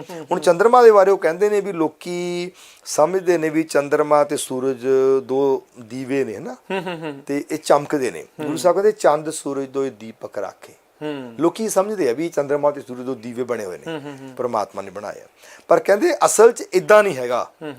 ਚੰਦਰਮਾ ਕੋਈ ਦੀਵਾ ਨਹੀਂ ਹੈਗਾ। ਸੱਸ ਘਰ ਚੰਦਰਮਾ ਦੇ ਘਰ ਵਿੱਚ ਸੂਰ ਸਮਾਇਂਦਾ, ਵੀ ਚੰਦਰਮਾ ਦੇ ਘਰ ਵਿੱਚ ਸੂਰਜ ਆ ਕੇ ਸਮਾਉਂਦਾ ਹੈ ਤੇ ਚੰਦਰਮਾ ਰਿਫਲੈਕਟ ਕਰ ਰਿਹਾ ਹੈ। Moon has no light of its own, it just reflects with the light of sun. This fact was revealed by none else but Shri Guru Nanak Dev ji. ਕਿ ਗੁਰੂ ਨਾਨਕ ਸਾਹਿਬ ਦੀਆਂ ਗੱਲਾਂ ਤਾਂ ਮਤਲਬ ਕਿ ਗਿਆਨ ਦਾ ਅਥਾਹ ਸੋਮਾ ਆ, ਤੇ ਅਸੀਂ ਉਹਨੂੰ ਆਪਣਾ ਕੈਦ ਜਿਹਾ ਕਰ ਲਿਆ ਵੀ ਪਤਾ ਨਹੀਂ ਉਹ ਮੰਤਰ ਹੀ ਨੇ, ਹੈ ਨਾ, ਪੜ੍ਹ ਲਓ ਤੇ ਇੱਥੋਂ ਪੁੱਤਰ ਲੈ ਲਓ, ਨੌਕਰੀ ਲੈ ਲਓ, ਆਹ ਲੈ ਲਓ, ਕਿਤੋਂ ਹੋਰ ਨਹੀਂ ਮਿਲਦਾ, ਇੱਥੋਂ ਨੂੰ। ਉਹ ਗੁਰੂ ਗ੍ਰੰਥ ਸਾਹਿਬ ਦੀ ਗੱਲ ਬਹੁਤ ਵੱਡੀ ਗੱਲ ਹੈ, ਇਹਨੂੰ ਹੌਲੇਪਣ ਲਈ ਨਹੀਂ ਵਰਤਣਾ ਚਾਹੀਦਾ। ਗੁਰੂ ਗ੍ਰੰਥ ਸਾਹਿਬ ਨਾਮ ਦੀ ਦਾਤ ਦਿੰਦੇ ਨੇ, ਸੱਚ ਦੀ ਦਾਤ ਦਿੰਦੇ ਨੇ, ਮਰ ਮਿਟਣ ਦੀ ਜਿਹੜੀ ਹੈ ਉਹ ਜਿਗਿਆਸਾ ਪੈਦਾ ਕਰਦੇ ਨੇ। ਇਹ ਸੰਸਾਰ ਦਾ ਜਿਹੜਾ ਦੁਨਿਆਵੀ ਗਿਆਨ ਹੈ ਨਾ, ਉਹਦੇ ਵਿੱਚ ਤੁਹਾਡੇ ਕਪਾਟ ਖੋਲਦੇ ਨੇ। ਸੋ ਇਹ ਗੱਲਾਂ ਬੜੀਆਂ ਵਿਸਥਾਰ ਚ ਆਪਾਂ ਇਹ ਕਰ ਸਕਦੇ ਹਾਂ, ਪਰ ਇਹ ਵੀ ਸਾਡਾ ਹੀ ਯਤਨ ਹੈ ਵੀ ਗੁਰੂ ਗ੍ਰੰਥ ਸਾਹਿਬ ਦੀ ਜਿਹੜੀ ਆਈਡੀਓਲੋਜੀ ਹੈ ਇਹ ਇੱਕ ਐਕੈਡੈਮਿਕ ਆਈਡੀਓਲੋਜੀ ਹੈ, ਇਹ ਜ਼ਿੰਦਗੀ ਜਿਉਣ ਦੀ ਜਾਂਚ ਦੱਸਦੀ ਹੈ। ਇਹ ਕੋਈ ਇਦਾਂ ਦੇ ਕਰਮਕਾਂਡ ਮੰਤਰ ਨਹੀਂ ਹਨ, ਇਹਨਾਂ ਨੂੰ ਰਾਈਟ ਪਰਸਪੈਕਟਿਵ ਦੇ ਵਿੱਚ ਜ਼ਿੰਦਗੀ ਵਿੱਚ ਕਮਾਉਣ ਦੀ ਲੋੜ ਹੈ। ਇਹਨਾਂ ਦਾ ਭਾਸ਼ਣ ਕਰਨਾ ਨਹੀਂ ਇੰਪੋਰਟੈਂਟ, ਇਹਨਾਂ ਦਾ ਜੀਵਨ ਦੇ ਵਿੱਚ ਅਪਣਾ ਲੈਣਾ ਇੰਪੋਰਟੈਂਟ ਹੈ, ਇਹਨੂੰ ਜਿਉਣਾ। ਸੋ ਅਸੀਂ ਯਤਨ ਕਰ ਰਹੇ ਹਾਂ ਇਹਨੂੰ ਆਪ ਜੀਵਿਆ ਜਾਵੇ ਆਪਣੇ। ਸੋ ਇਹ ਜਿਹੜਾ ਹਿਊਮਨ ਰਿਸੋਰਸ ਡਿਵੈਲਪਮੈਂਟ ਪ੍ਰੋਜੈਕਟ ਦੇ ਅੰਡਰ ਇਹ ਸਾਰਾ ਕੁਝ ਇਸੇ ਹੀ ਆਧਾਰ ਨੂੰ, ਇਸ ਨੂੰ ਮੁੱਖ ਰੱਖ ਕੇ ਜਿਹੜਾ ਆ ਉਹ ਚਲਾਇਆ ਜਾਂਦਾ। ਸੋ ਮੇਰਾ ਇੱਕ ਇਹ ਵੀ ਹੁਣ ਇੱਥੇ ਸਵਾਲ ਆ ਵੀ ਬਾਹਰ ਬੈਠਾ ਜਿਹੜਾ ਪੰਜਾਬੀ ਆ, ਸਿੱਖ ਆ, ਸਾਰੇ ਜਾਣੇ ਜਿੰਨੇ ਵੀ ਆ ਉਹ ਚਾਹੁੰਦੇ ਆ ਵੀ ਜਿਹੜੀ ਧਰਤੀ ਨਾਲ ਅਸੀਂ ਜੁੜੇ ਆ ਵੀ ਉਹ ਹੋਰ ਮਜ਼ਬੂਤ ਹੋਵੇ, ਵਧੀਆ ਹੋਵੇ। ਜਦੋਂ ਇਦਾਂ ਦੇ ਪ੍ਰੋਜੈਕਟ ਆਉਂਦੇ ਆ ਸੋ ਮਦਦ ਵੀ ਕਰਨਾ ਚਾਹੁੰਦੇ ਆ। ਤੁਹਾਨੂੰ ਕੀ ਹੈਗਾ ਵੀ ਕਿਸ ਤਰੀਕੇ ਦੇ ਨਾਲ ਜਿਹੜਾ ਬਾਹਰਲਾ ਬੈਠਾ ਡਾਇਸਪੋਰਾ ਆ ਉਹ ਕਿੱਦਾਂ ਮਦਦ ਕਰ ਸਕਦਾ ਇਸ ਸਾਰੀ ਚੀਜ਼ ਦੇ ਵਿੱਚ? ਦੇਖੋ, ਬਾਹਰ ਬੈਠਾ ਡਾਇਸਪੋਰਾ ਜਾਂ ਇੰਡੀਆ ਵਿੱਚ ਬੈਠੇ ਸੱਜਣ, ਸਾਨੂੰ ਸਾਰਿਆਂ ਦੇ ਸਹਿਯੋਗ ਦੀ ਲੋੜ ਹੈ। ਸਾਨੂੰ ਹਰ ਧਰਮ, ਹਰ ਵਰਗ ਦੇ ਸਹਿਯੋਗ ਦੀ ਲੋੜ ਹੈ। ਸਾਡੀ ਵਿਚਾਰਧਾਰਾ ਕੋਈ ਕੱਟੜ ਜਾਂ ਉਹ ਕਿਸੇ ਇੱਕ ਚੀਜ਼ ਦੀ ਨਹੀਂ। ਅਸੀਂ ਸਾਰੇ ਬ੍ਰਹਿਮੰਡ ਨੂੰ ਪਿਆਰ ਕਰਦੇ ਹਾਂ ਔਰ ਸਾਰੇ ਬ੍ਰਹਿਮੰਡ ਦੇ ਅੰਦਰ ਯੂਨੀਵਰਸਲ ਬ੍ਰਦਰਹੁੱਡ ਪੈਦਾ ਕਰਨੀ ਚਾਹੁੰਦੇ ਹਾਂ। ਸਾਨੂੰ ਸਾਰਿਆਂ ਦੇ ਸਹਿਯੋਗ ਦੀ ਲੋੜ ਹੈ। ਸੋ ਸਾਡੀ ਵੈਬਸਾਈਟ 'ਤੇ ਅਸੀਂ ਆਉਣ ਵਾਲੇ 2-3 ਹਫ਼ਤਿਆਂ ਦੇ ਵਿੱਚ ਇੱਕ ਪੋਰਟਲ ਰਿਲੀਜ਼ ਕਰਨ ਜਾ ਰਹੇ ਹਾਂ। ਇਹ ਕਿਉਂਕਿ ਸਾਡੇ ਕੋਲ ਅਸੀਂ ਬਹੁਤ ਸਾਰੇ ਵਲੰਟੀਅਰ ਇਸ ਵੇਲੇ ਆ ਰਹੇ ਨੇ ਤੇ ਉਹ ਪੁੱਛਦੇ ਨੇ ਤੁਹਾਡੇ ਵਾਂਗੂ ਦੱਸੋ ਅਸੀਂ ਕਿਵੇਂ ਯੋਗਦਾਨ ਪਾਈਏ। ਅਸੀਂ 20 ਤਰ੍ਹਾਂ ਦੀਆਂ ਡਿਊਟੀਜ਼ ਆਇਡੈਂਟੀਫਾਈ ਕੀਤੀਆਂ ਨੇ। ਹਰ ਡਿਊਟੀ ਦੀਆਂ ਕਿ ਸਬ ਡਿਊਟੀਜ਼ ਨੇ ਜਿਹੜੀਆਂ ਕਿ ਲਗਭਗ 40 ਡਿਊਟੀਆਂ ਬਣ ਜਾਂਦੀਆਂ ਹੋਣੀਆਂ ਨੇ। ਤੁਸੀਂ ਉਹਨਾਂ 40 ਡਿਊਟੀਜ਼ ਦੇ ਵਿੱਚੋਂ ਆਪਣੀ ਕਾਬਲੀਅਤ ਤੇ ਸਮਰੱਥਾ ਮੁਤਾਬਕ ਕੋਈ ਵੀ ਡਿਊਟੀ ਲੈ ਸਕਦੇ ਹੋ। ਉਹ ਅਸੀਂ ਆਉਣ ਵਾਲੇ 2-3 ਹਫ਼ਤਿਆਂ 'ਚ ਆਪਣੀ ਪੋਰਟਲ 'ਤੇ ਰਿਲੀਜ਼ ਕਰ ਦੇਵਾਂਗੇ। ਬਾਕੀ ਜੇ ਮੈਂ ਸੰਖੇਪ ਵਿੱਚ ਦੱਸਣਾ ਹੋਵੇ, ਸਾਨੂੰ ਸਭ ਤੋਂ ਪਹਿਲਾਂ ਤਾਂ ਵਲੰਟੀਅਰਸ ਦੀ ਲੋੜ ਹੈ ਜਿਨ੍ਹਾਂ ਦੇ ਅੰਦਰ ਸਿਰਫ ਸਮਾਜ ਦੇ ਲਈ ਆਪਣਾ ਆਪ ਨੂੰ ਪਿਛਾਂਹ ਕਰਕੇ ਆਪਣੇ ਨਾਮ ਦੀ ਲਾਲਸਾ, ਆਪਣੀ ਵਾਹ ਜਿਹੜੀ ਕਿ ਆਪਾਂ ਆਮ ਦੇਖਦੇ ਹਾਂ। ਗੁਰਦੁਆਰੇ ਵੀ ਮੈਂ 10 ਦਮੜੇ ਦੇ ਦੇਵਾਂ ਤੇ ਆਪਣਾ ਫੱਟਾ ਹੀ ਲੱਭ ਲੈਣਾ ਮੇਰਾ ਨਾਂ ਕਿੱਥੇ ਲਿਖਿਆ ਹੋਇਆ। ਜੇ ਕੋਈ ਨਾਂ ਲਿਖੇ 10 ਗਾਲਾਂ ਪ੍ਰਬੰਧਕਾਂ ਨੂੰ ਕੱਢਦਾ ਹੈ ਨਾ, ਉਹ ਕੋਈ ਕਥਾ ਕਰ ਰਿਹਾ, ਕੋਈ ਕਵੀਸ਼ਰੀ ਕਰ ਰਿਹਾ, ਉਹ ਕਵੀਸ਼ਰੀ ਘੱਟ ਕਰਦਾ ਤੇ ਨਾਮ ਵੱਧ ਬੋਲੀ ਜਾਂਦਾ ਵੀ ਆਹ 10 ਰੁਪਏ ਦੇ ਆ ਗਏ, $50 ਉਹਦੇ ਆ ਗਏ, 100। ਸਾਨੂੰ ਇਦਾਂ ਦੇ ਲੋਕ ਨਹੀਂ ਚਾਹੀਦੇ। ਅਸੀਂ ਕਿਸੇ ਪੋਲੀਟੀਸ਼ੀਅਨ ਕੋਲੇ ਨਹੀਂ ਜਾਣਾ, ਅਸੀਂ ਕਿਸੇ ਡੇਰੇਦਾਰ ਕੋਲੇ ਨਹੀਂ ਜਾ ਰਹੇ। ਸਾਡਾ ਕੋਈ ਧਨਾੜ ਨਹੀਂ, ਸਾਡਾ ਕੋਈ ਗੋਡਫਾਦਰ ਹੈਗਾ। ਅਸੀਂ ਸੰਗਤ ਕੋਲੋਂ ਆਨਾ ਲੈ ਲਵਾਂਗੇ, ਪਰ ਸਾਨੂੰ ਉਹ ਲੋਕ ਨਹੀਂ ਚਾਹੀਦੇ ਜਿਹੜੇ ਕਹਿਣ ਵੀ ਸਾਡਾ ਫੱਟਾ ਲਾ ਦਿਓ। ਸੋ ਸਾਨੂੰ ਬਹੁਤੇ ਧਨਾੜ ਲੋਕਾਂ ਦੀ ਲੋੜ ਨਹੀਂ, ਸਾਨੂੰ ਸੱਚੇ ਸੁੱਚੇ ਲੋਕਾਂ ਦੀ ਲੋੜ ਹੈ। ਉਹ ਆਪਣਾ ਇੰਟਲੈਕਟ ਦੇਣ, ਆਪਣਾ ਸਾਨੂੰ ਆਈਡੀਆਜ਼ ਦੇਣ, ਹੈ ਨਾ, ਸਾਡੀ ਜਿਹੜੀ ਪਲੈਨਿੰਗ ਹੈ ਉਹਦਾ ਹਿੱਸਾ ਬਣਨ। ਬਾਕੀ ਇਹਨਾਂ ਕੰਮਾਂ ਲਈ ਜਿਹੜੀ ਮਾਇਆ ਦੀ ਲੋੜ ਹੈ, ਮੈਂ ਸਮਝਦਾ ਵੀ ਮਾਇਆ ਕੋਈ ਬਹੁਤਾ ਵੱਡਾ ਨਹੀਂ ਹੁੰਦਾ ਇਸ਼ੂ। ਜਦੋਂ ਆਪਾਂ ਕੋਈ ਕੰਮ ਸ਼ੁਰੂ ਕਰਦੇ ਆ ਨਾ, ਸਾਧਨ ਤਾਂ ਹੱਥਾਂ ਤੇ ਪੈਰਾਂ ਦੀ ਮੈਲ ਹੁੰਦੇ ਆ, ਮਾਇਆ ਤਾਂ। ਸੋ ਜੇ ਕਾਰਜ ਸ਼ੁਰੂ ਹੋ ਗਿਆ, ਸੰਗਤ ਨੂੰ ਪਤਾ ਵੀ ਹੁਣ 50 ਏਕੜ ਵਿੱਚ ਇਹ ਇੰਸਟੀਚਿਊਟ ਬਣਨਾ ਹੈ, ਇਹ ਥਾਂ ਵੀ ਖਰੀਦਿਆ ਜਾਣਾ ਹੈ, ਇਹਦੇ ਉੱਤੇ ਸੈਮੀਨਾਰਸ ਬਣਦੇ ਨੇ ਔਰ ਸੈਮੀਨਾਰ ਰੂਮ ਬਣਿਆ, ਕਾਨਫਰੰਸ ਹਾਲ ਬਣਨੇ ਆ, ਸਾਰਾ ਕੁਝ ਡਿਵੈਲਪ ਹੋਣਾ ਹੈ ਤੇ ਉਹ ਸਾਰੇ ਵਿੱਚ ਮਨੀ ਇਨਵੋਲਵਡ ਹੈ। ਪਰ ਮੈਨੂੰ ਪਤਾ ਵੀ ਜਦੋਂ ਕੰਮ ਸੱਚਾ ਹੋਵੇ ਤੇ ਉਹ ਆਪੇ ਲੋਕਾਂ ਨੇ ਕਰ ਲੈਣਾ ਹੁੰਦਾ। ਸੋ ਵੱਡੀ ਲੋੜ ਜਿਹੜੀ ਸਾਨੂੰ ਹੈ, ਤੁਹਾਡੀ ਵਲੰਟੀਅਰਸ਼ਿਪ ਦੀ ਲੋੜ ਹੈ। ਆਪਣਾ ਸਮਾਂ ਦਿਓ, ਆਪਣਾ ਨੌਲੇਜ ਜਿਹੜਾ ਤੁਹਾਡੇ ਆਪਣੇ ਐਕਸਪੀਰੀਅੰਸਿਸ ਨੇ ਉਹ ਸਾਡੇ ਨਾਲ ਸ਼ੇਅਰ ਕਰੋ, ਕਿਉਂਕਿ ਅਸੀਂ ਕੁਝ ਕਰਨਾ ਚਾਹੁੰਦੇ ਹਾਂ। ਸਾਨੂੰ ਇਦਾਂ ਦੀ ਕੋਈ ਖਾਹਿਸ਼ ਨਹੀਂ ਹੈਗੀ ਕਿ ਅਸੀਂ ਕੋਈ ਆਪਣਾ ਨਾਮ ਚਮਕਾਉਣਾ ਜਾਂ ਅਸੀਂ ਕੋਈ ਹਵਾ ਕਰਨੀ ਹੈ ਜਾਂ ਪੈਸੇ ਇਕੱਠੇ ਕਰਕੇ ਮੁੜ ਕੇ ਖਾ ਜਾਣੇ ਨੇ। ਪਰਮਾਤਮਾ ਨੇ ਦਿੱਤਾ ਬਹੁਤ ਕੁਛ ਹੈ। ਸਾਰੀ ਟੀਮ ਸੈਟਲ ਟੀਮ ਹੈ, ਪੜ੍ਹੇ ਲਿਖੇ ਵਿਗਿਆਨੀਆਂ ਦੀ, ਵਿਦਵਾਨਾਂ ਦੀ ਟੀਮ ਹੈ। ਵੈਬਸਾਈਟ 'ਤੇ ਸਾਰੀ ਟੀਮ ਨੂੰ ਤੁਸੀਂ ਦੇਖ ਸਕਦੇ ਹੋ। ਬਟ ਸਾਨੂੰ ਹਰ ਤਰ੍ਹਾਂ ਦੇ ਇੰਟਲੈਕਟ ਦੇ ਕੋਲੋਂ ਉਹਦਾ ਐਕਸਪੀਰੀਅੰਸ ਤੇ ਟਾਈਮ ਇੰਪੋਰਟੈਂਟ ਹੈ। ਉਹ ਅਸੀਂ ਆਪਣੀ ਵੈਬਸਾਈਟ 'ਤੇ ਛੇਤੀ ਹੀ ਉਹਨੂੰ ਜਿਹੜਾ ਹੈਗਾ ਅਪਲੋਡ ਕਰਾਂਗੇ। ਤੁਸੀਂ ਉੱਥੋਂ ਆਪਣੀ ਪਸੰਦ ਦੀਆਂ, ਆਪਣੀ ਕੈਪੇਬਿਲਿਟੀ ਨਾਲ ਜਿਹੜੀਆਂ ਮੇਲ ਖਾਂਦੀਆਂ ਡਿਊਟੀਜ਼ ਨੇ ਉਹਨਾਂ ਨੂੰ ਲਵੋ ਤੇ ਇੱਕ ਆਪਾਂ ਵੱਡਾ ਕਾਫਲਾ ਬਣਾ ਕੇ ਇਸ ਕੰਮ ਨੂੰ ਕਰੀਏ ਜੀ। ਸੋ ਬਿਲਕੁਲ ਜੀ। ਸੋ ਡਾਕਟਰ ਵਰਿੰਦਰਪਾਲ ਸਿੰਘ ਹੁਣਾਂ ਦਾ ਇਹ ਜਿਹੜਾ ਆਤਮ ਪ੍ਰਗਾਸ ਪ੍ਰੋਜੈਕਟ ਆ, ਇਹਨਾਂ ਦੀ ਵੈਬਸਾਈਟ www.atampragas.org, ਇੱਥੇ ਜਾ ਕੇ ਤੁਸੀਂ ਹੋਰ ਜਾਣਕਾਰੀ ਪ੍ਰਾਪਤ ਕਰ ਸਕਦੇ ਹਾਂ। ਜਿੱਦਾਂ ਇਹਨਾਂ ਨੇ ਕਿਹਾ ਵੀ 2-3 ਹਫ਼ਤਿਆਂ ਬਾਅਦ ਇਹਨਾਂ ਨੇ ਵੱਖ-ਵੱਖ ਰੋਲਸ ਦੇ ਲਈ ਪੋਰਟਲ ਜਿਹੜਾ ਉਹ ਤਿਆਰ ਕਰਨ ਜਾ ਰਹੇ ਆ ਵੀ ਤੁਸੀਂ ਕਿਹੜੀ ਸੇਵਾ ਲੈ ਸਕਦੇ ਆ, ਕਿਹੜੀ ਤੁਹਾਡੇ ਮਾਫਕ ਕਿਹਦੇ ਵਿੱਚ ਤੁਸੀਂ ਮਦਦ ਕਰ ਸਕਦੇ ਆ। ਜ਼ਰੂਰ ਆਪਾਂ ਨੂੰ ਇਹ ਕੋਸ਼ਿਸ਼ ਆ ਵੀ ਆਪਾਂ ਪੰਜਾਬ ਨੂੰ ਮੁੜ ਉਸ ਤਰੀਕੇ ਦਾ ਕੱਲਾ ਪੰਜਾਬ ਹੀ ਨਹੀਂ, ਜਿੱਥੇ ਵੀ ਆਪਾਂ ਵਸਦੇ ਹਾਂ, ਇਹ ਇੱਕ ਪ੍ਰੋਜੈਕਟ ਜੇ ਕਾਮਯਾਬ, ਅਸੀਂ ਪ੍ਰਮਾਤਮਾ ਅੱਗੇ ਅਰਦਾਸ ਕਰਦੇ ਹਾਂ ਵੀ ਚੜ੍ਹਦੀ ਕਲਾ ਦੇ ਨਾਲ ਇਹ ਕਾਮਯਾਬ ਹੋਵੇ ਤੇ ਇਹ ਪ੍ਰੋਜੈਕਟ ਨੂੰ ਥਾਂ ਥਾਂ ਦੇ ਉੱਤੇ ਲੈ ਕੇ ਜਾਇਆ ਜਾ ਸਕਦਾ ਆ। ਸੋ ਬਹੁਤ ਬਹੁਤ ਧੰਨਵਾਦ ਕਰਦੇ ਹਾਂ ਡਾਕਟਰ ਵਰਿੰਦਰਪਾਲ ਸਿੰਘ ਜੀ, ਤੁਸੀਂ ਸਾਡੇ ਕੋਲ ਆਏ, ਸਮਾਂ ਕੱਢਿਆ। ਮੈਨੂੰ ਪਤਾ ਵੀ ਬਹੁਤ ਬਿਜ਼ੀ ਸਕੈਜੂਲ ਤੁਹਾਡਾ ਜਿਹੜਾ ਉਹ ਚੱਲ ਰਿਹਾ ਆ, ਪਰ ਤੁਸੀਂ ਫਿਰ ਵੀ ਸਾਡੇ ਲਈ ਜਿਹੜਾ ਇਹ ਵਕਤ ਕੱਢਿਆ, ਉਸ ਦੇ ਲਈ ਅਸੀਂ ਬਹੁਤ ਬਹੁਤ ਤੁਹਾਡਾ ਸ਼ੁਕਰੀਆ ਅਦਾ ਕਰਦੇ ਹਾਂ, ਧੰਨਵਾਦ ਕਰਦੇ ਹਾਂ। ਤੇ ਜਾਣ ਤੋਂ ਪਹਿਲਾਂ ਕੋਈ ਵੀ ਸੰਦੇਸ਼ ਹੋਵੇ ਸੁਣਨ ਵਾਲਿਆਂ ਦੇ ਲਈ, ਦੇਖਣ ਵਾਲਿਆਂ ਦੇ ਲਈ, ਉਹ ਜ਼ਰੂਰ ਸ਼ੇਅਰ ਕਰ ਦਿਓ। ਦੇਖੋ, ਸੰਦੇਸ਼ ਤਾਂ ਮੈਂ ਸਮਝਦਾ ਇਹੀ ਹੈ ਕਿ ਸਾਨੂੰ ਪੋਜ਼ਿਟਿਵਿਟੀ ਪ੍ਰਮੋਟ ਕਰਨੀ ਚਾਹੀਦੀ ਹੈ ਜੀ। ਅਸੀਂ ਜਿੱਥੇ ਵੀ ਦੇਖਦੇ ਹਾਂ, ਕੁਝ ਵੀ ਗਲਤ ਦੇਖਦੇ ਹਾਂ, ਇਹ ਫਲਾਣੇ ਨੇ ਗਲਤ ਕਰਤਾ, ਫਲਾਣੀ ਸੰਸਥਾ ਨੇ ਗਲਤ ਕਰਤਾ, ਹੈ ਨਾ। ਮਤਲਬ ਕਿ ਇਹ ਨੈਗੇਟਿਵਿਟੀ ਹੈ ਨਾ ਜਿਹੜੀ ਸਾਡੇ ਵਿੱਚ, ਇਹ ਨੈਗੇਟਿਵਿਟੀ ਸਾਡੇ ਪਰਿਵਾਰਾਂ ਵਿੱਚ ਵੀ ਹੈ, ਸਾਡੇ ਗੁਰਦੁਆਰਿਆਂ ਦੀਆਂ ਕਮੇਟੀਆਂ 'ਚ। ਮੈਨੂੰ ਕਹਿਣ 'ਚ ਕੋਈ ਝਿਜਕ ਨਹੀਂ, ਮੈਂ ਕੈਮਰੇ ਮੂਹਰੇ ਬੈਠਾ। ਇਹ ਇੰਨੀ ਜ਼ਿਆਦਾ ਘਰ ਕਰ ਚੁੱਕੀ ਹੈ। ਮੈਂ ਇੱਥੇ ਦੇਖਦਾ, ਮੇਰੇ ਕੋਲ ਕਈ ਬੰਦੇ ਆਉਂਦੇ ਨੇ, ਤੁਸੀਂ ਉਹਦੇ ਕੋਲੇ ਨਹੀਂ ਜਾਣਾ, ਤੁਸੀਂ ਉਹਦੇ ਕੋਲੇ ਨਹੀਂ ਜਾਣਾ। ਮੈਂ ਕਹਿੰਦਾ ਮੈਂ ਭਰਾ ਤੁਹਾਡੇ ਦੋਨਾਂ ਕੋਲੇ ਨਹੀਂ ਜਾਣਾ। ਮੈਂ ਯਾਰ ਤੁਹਾਡੇ ਕੋਲੋਂ ਕੀ ਲੈਣਾ ਹੈ? ਮੈਂ ਤਾਂ ਆਪਣੇ ਸਾਇੰਸ ਦਾ ਕੰਮ ਕਰ ਰਿਹਾ, ਤੇ ਜਿੰਨਾ ਮੇਰੇ ਕੋਲ ਸਮਾਂ ਬਚ ਜਾਂਦਾ ਉਹਦੇ 'ਚ ਮੈਂ ਸਮਾਜ ਲਈ ਤਿਲ ਫੁੱਲ, ਮੈਂ ਸਾਰਾ ਤਾਂ ਮੈਂ ਕਰ ਨਹੀਂ ਸਕਦਾ, ਜਿੰਨਾ ਕੁ ਓਨਾ ਕੁ ਕਰੂੰਗਾ। ਪਰ ਇਹ ਵੀ ਸਾਨੂੰ ਲੋੜ ਹੈ ਪੋਜ਼ਿਟਿਵਿਟੀ ਦੀ, ਪਰਿਵਾਰਾਂ ਵਿੱਚ ਵੀ, ਸਮਾਜ ਵਿੱਚ ਵੀ, ਵਿਦਿਅਕ ਅਦਾਰਿਆਂ ਵਿੱਚ ਵੀ, ਗੁਰਦੁਆਰਿਆਂ ਵਿੱਚ ਵੀ, ਮੰਦਰਾਂ ਵਿੱਚ ਵੀ।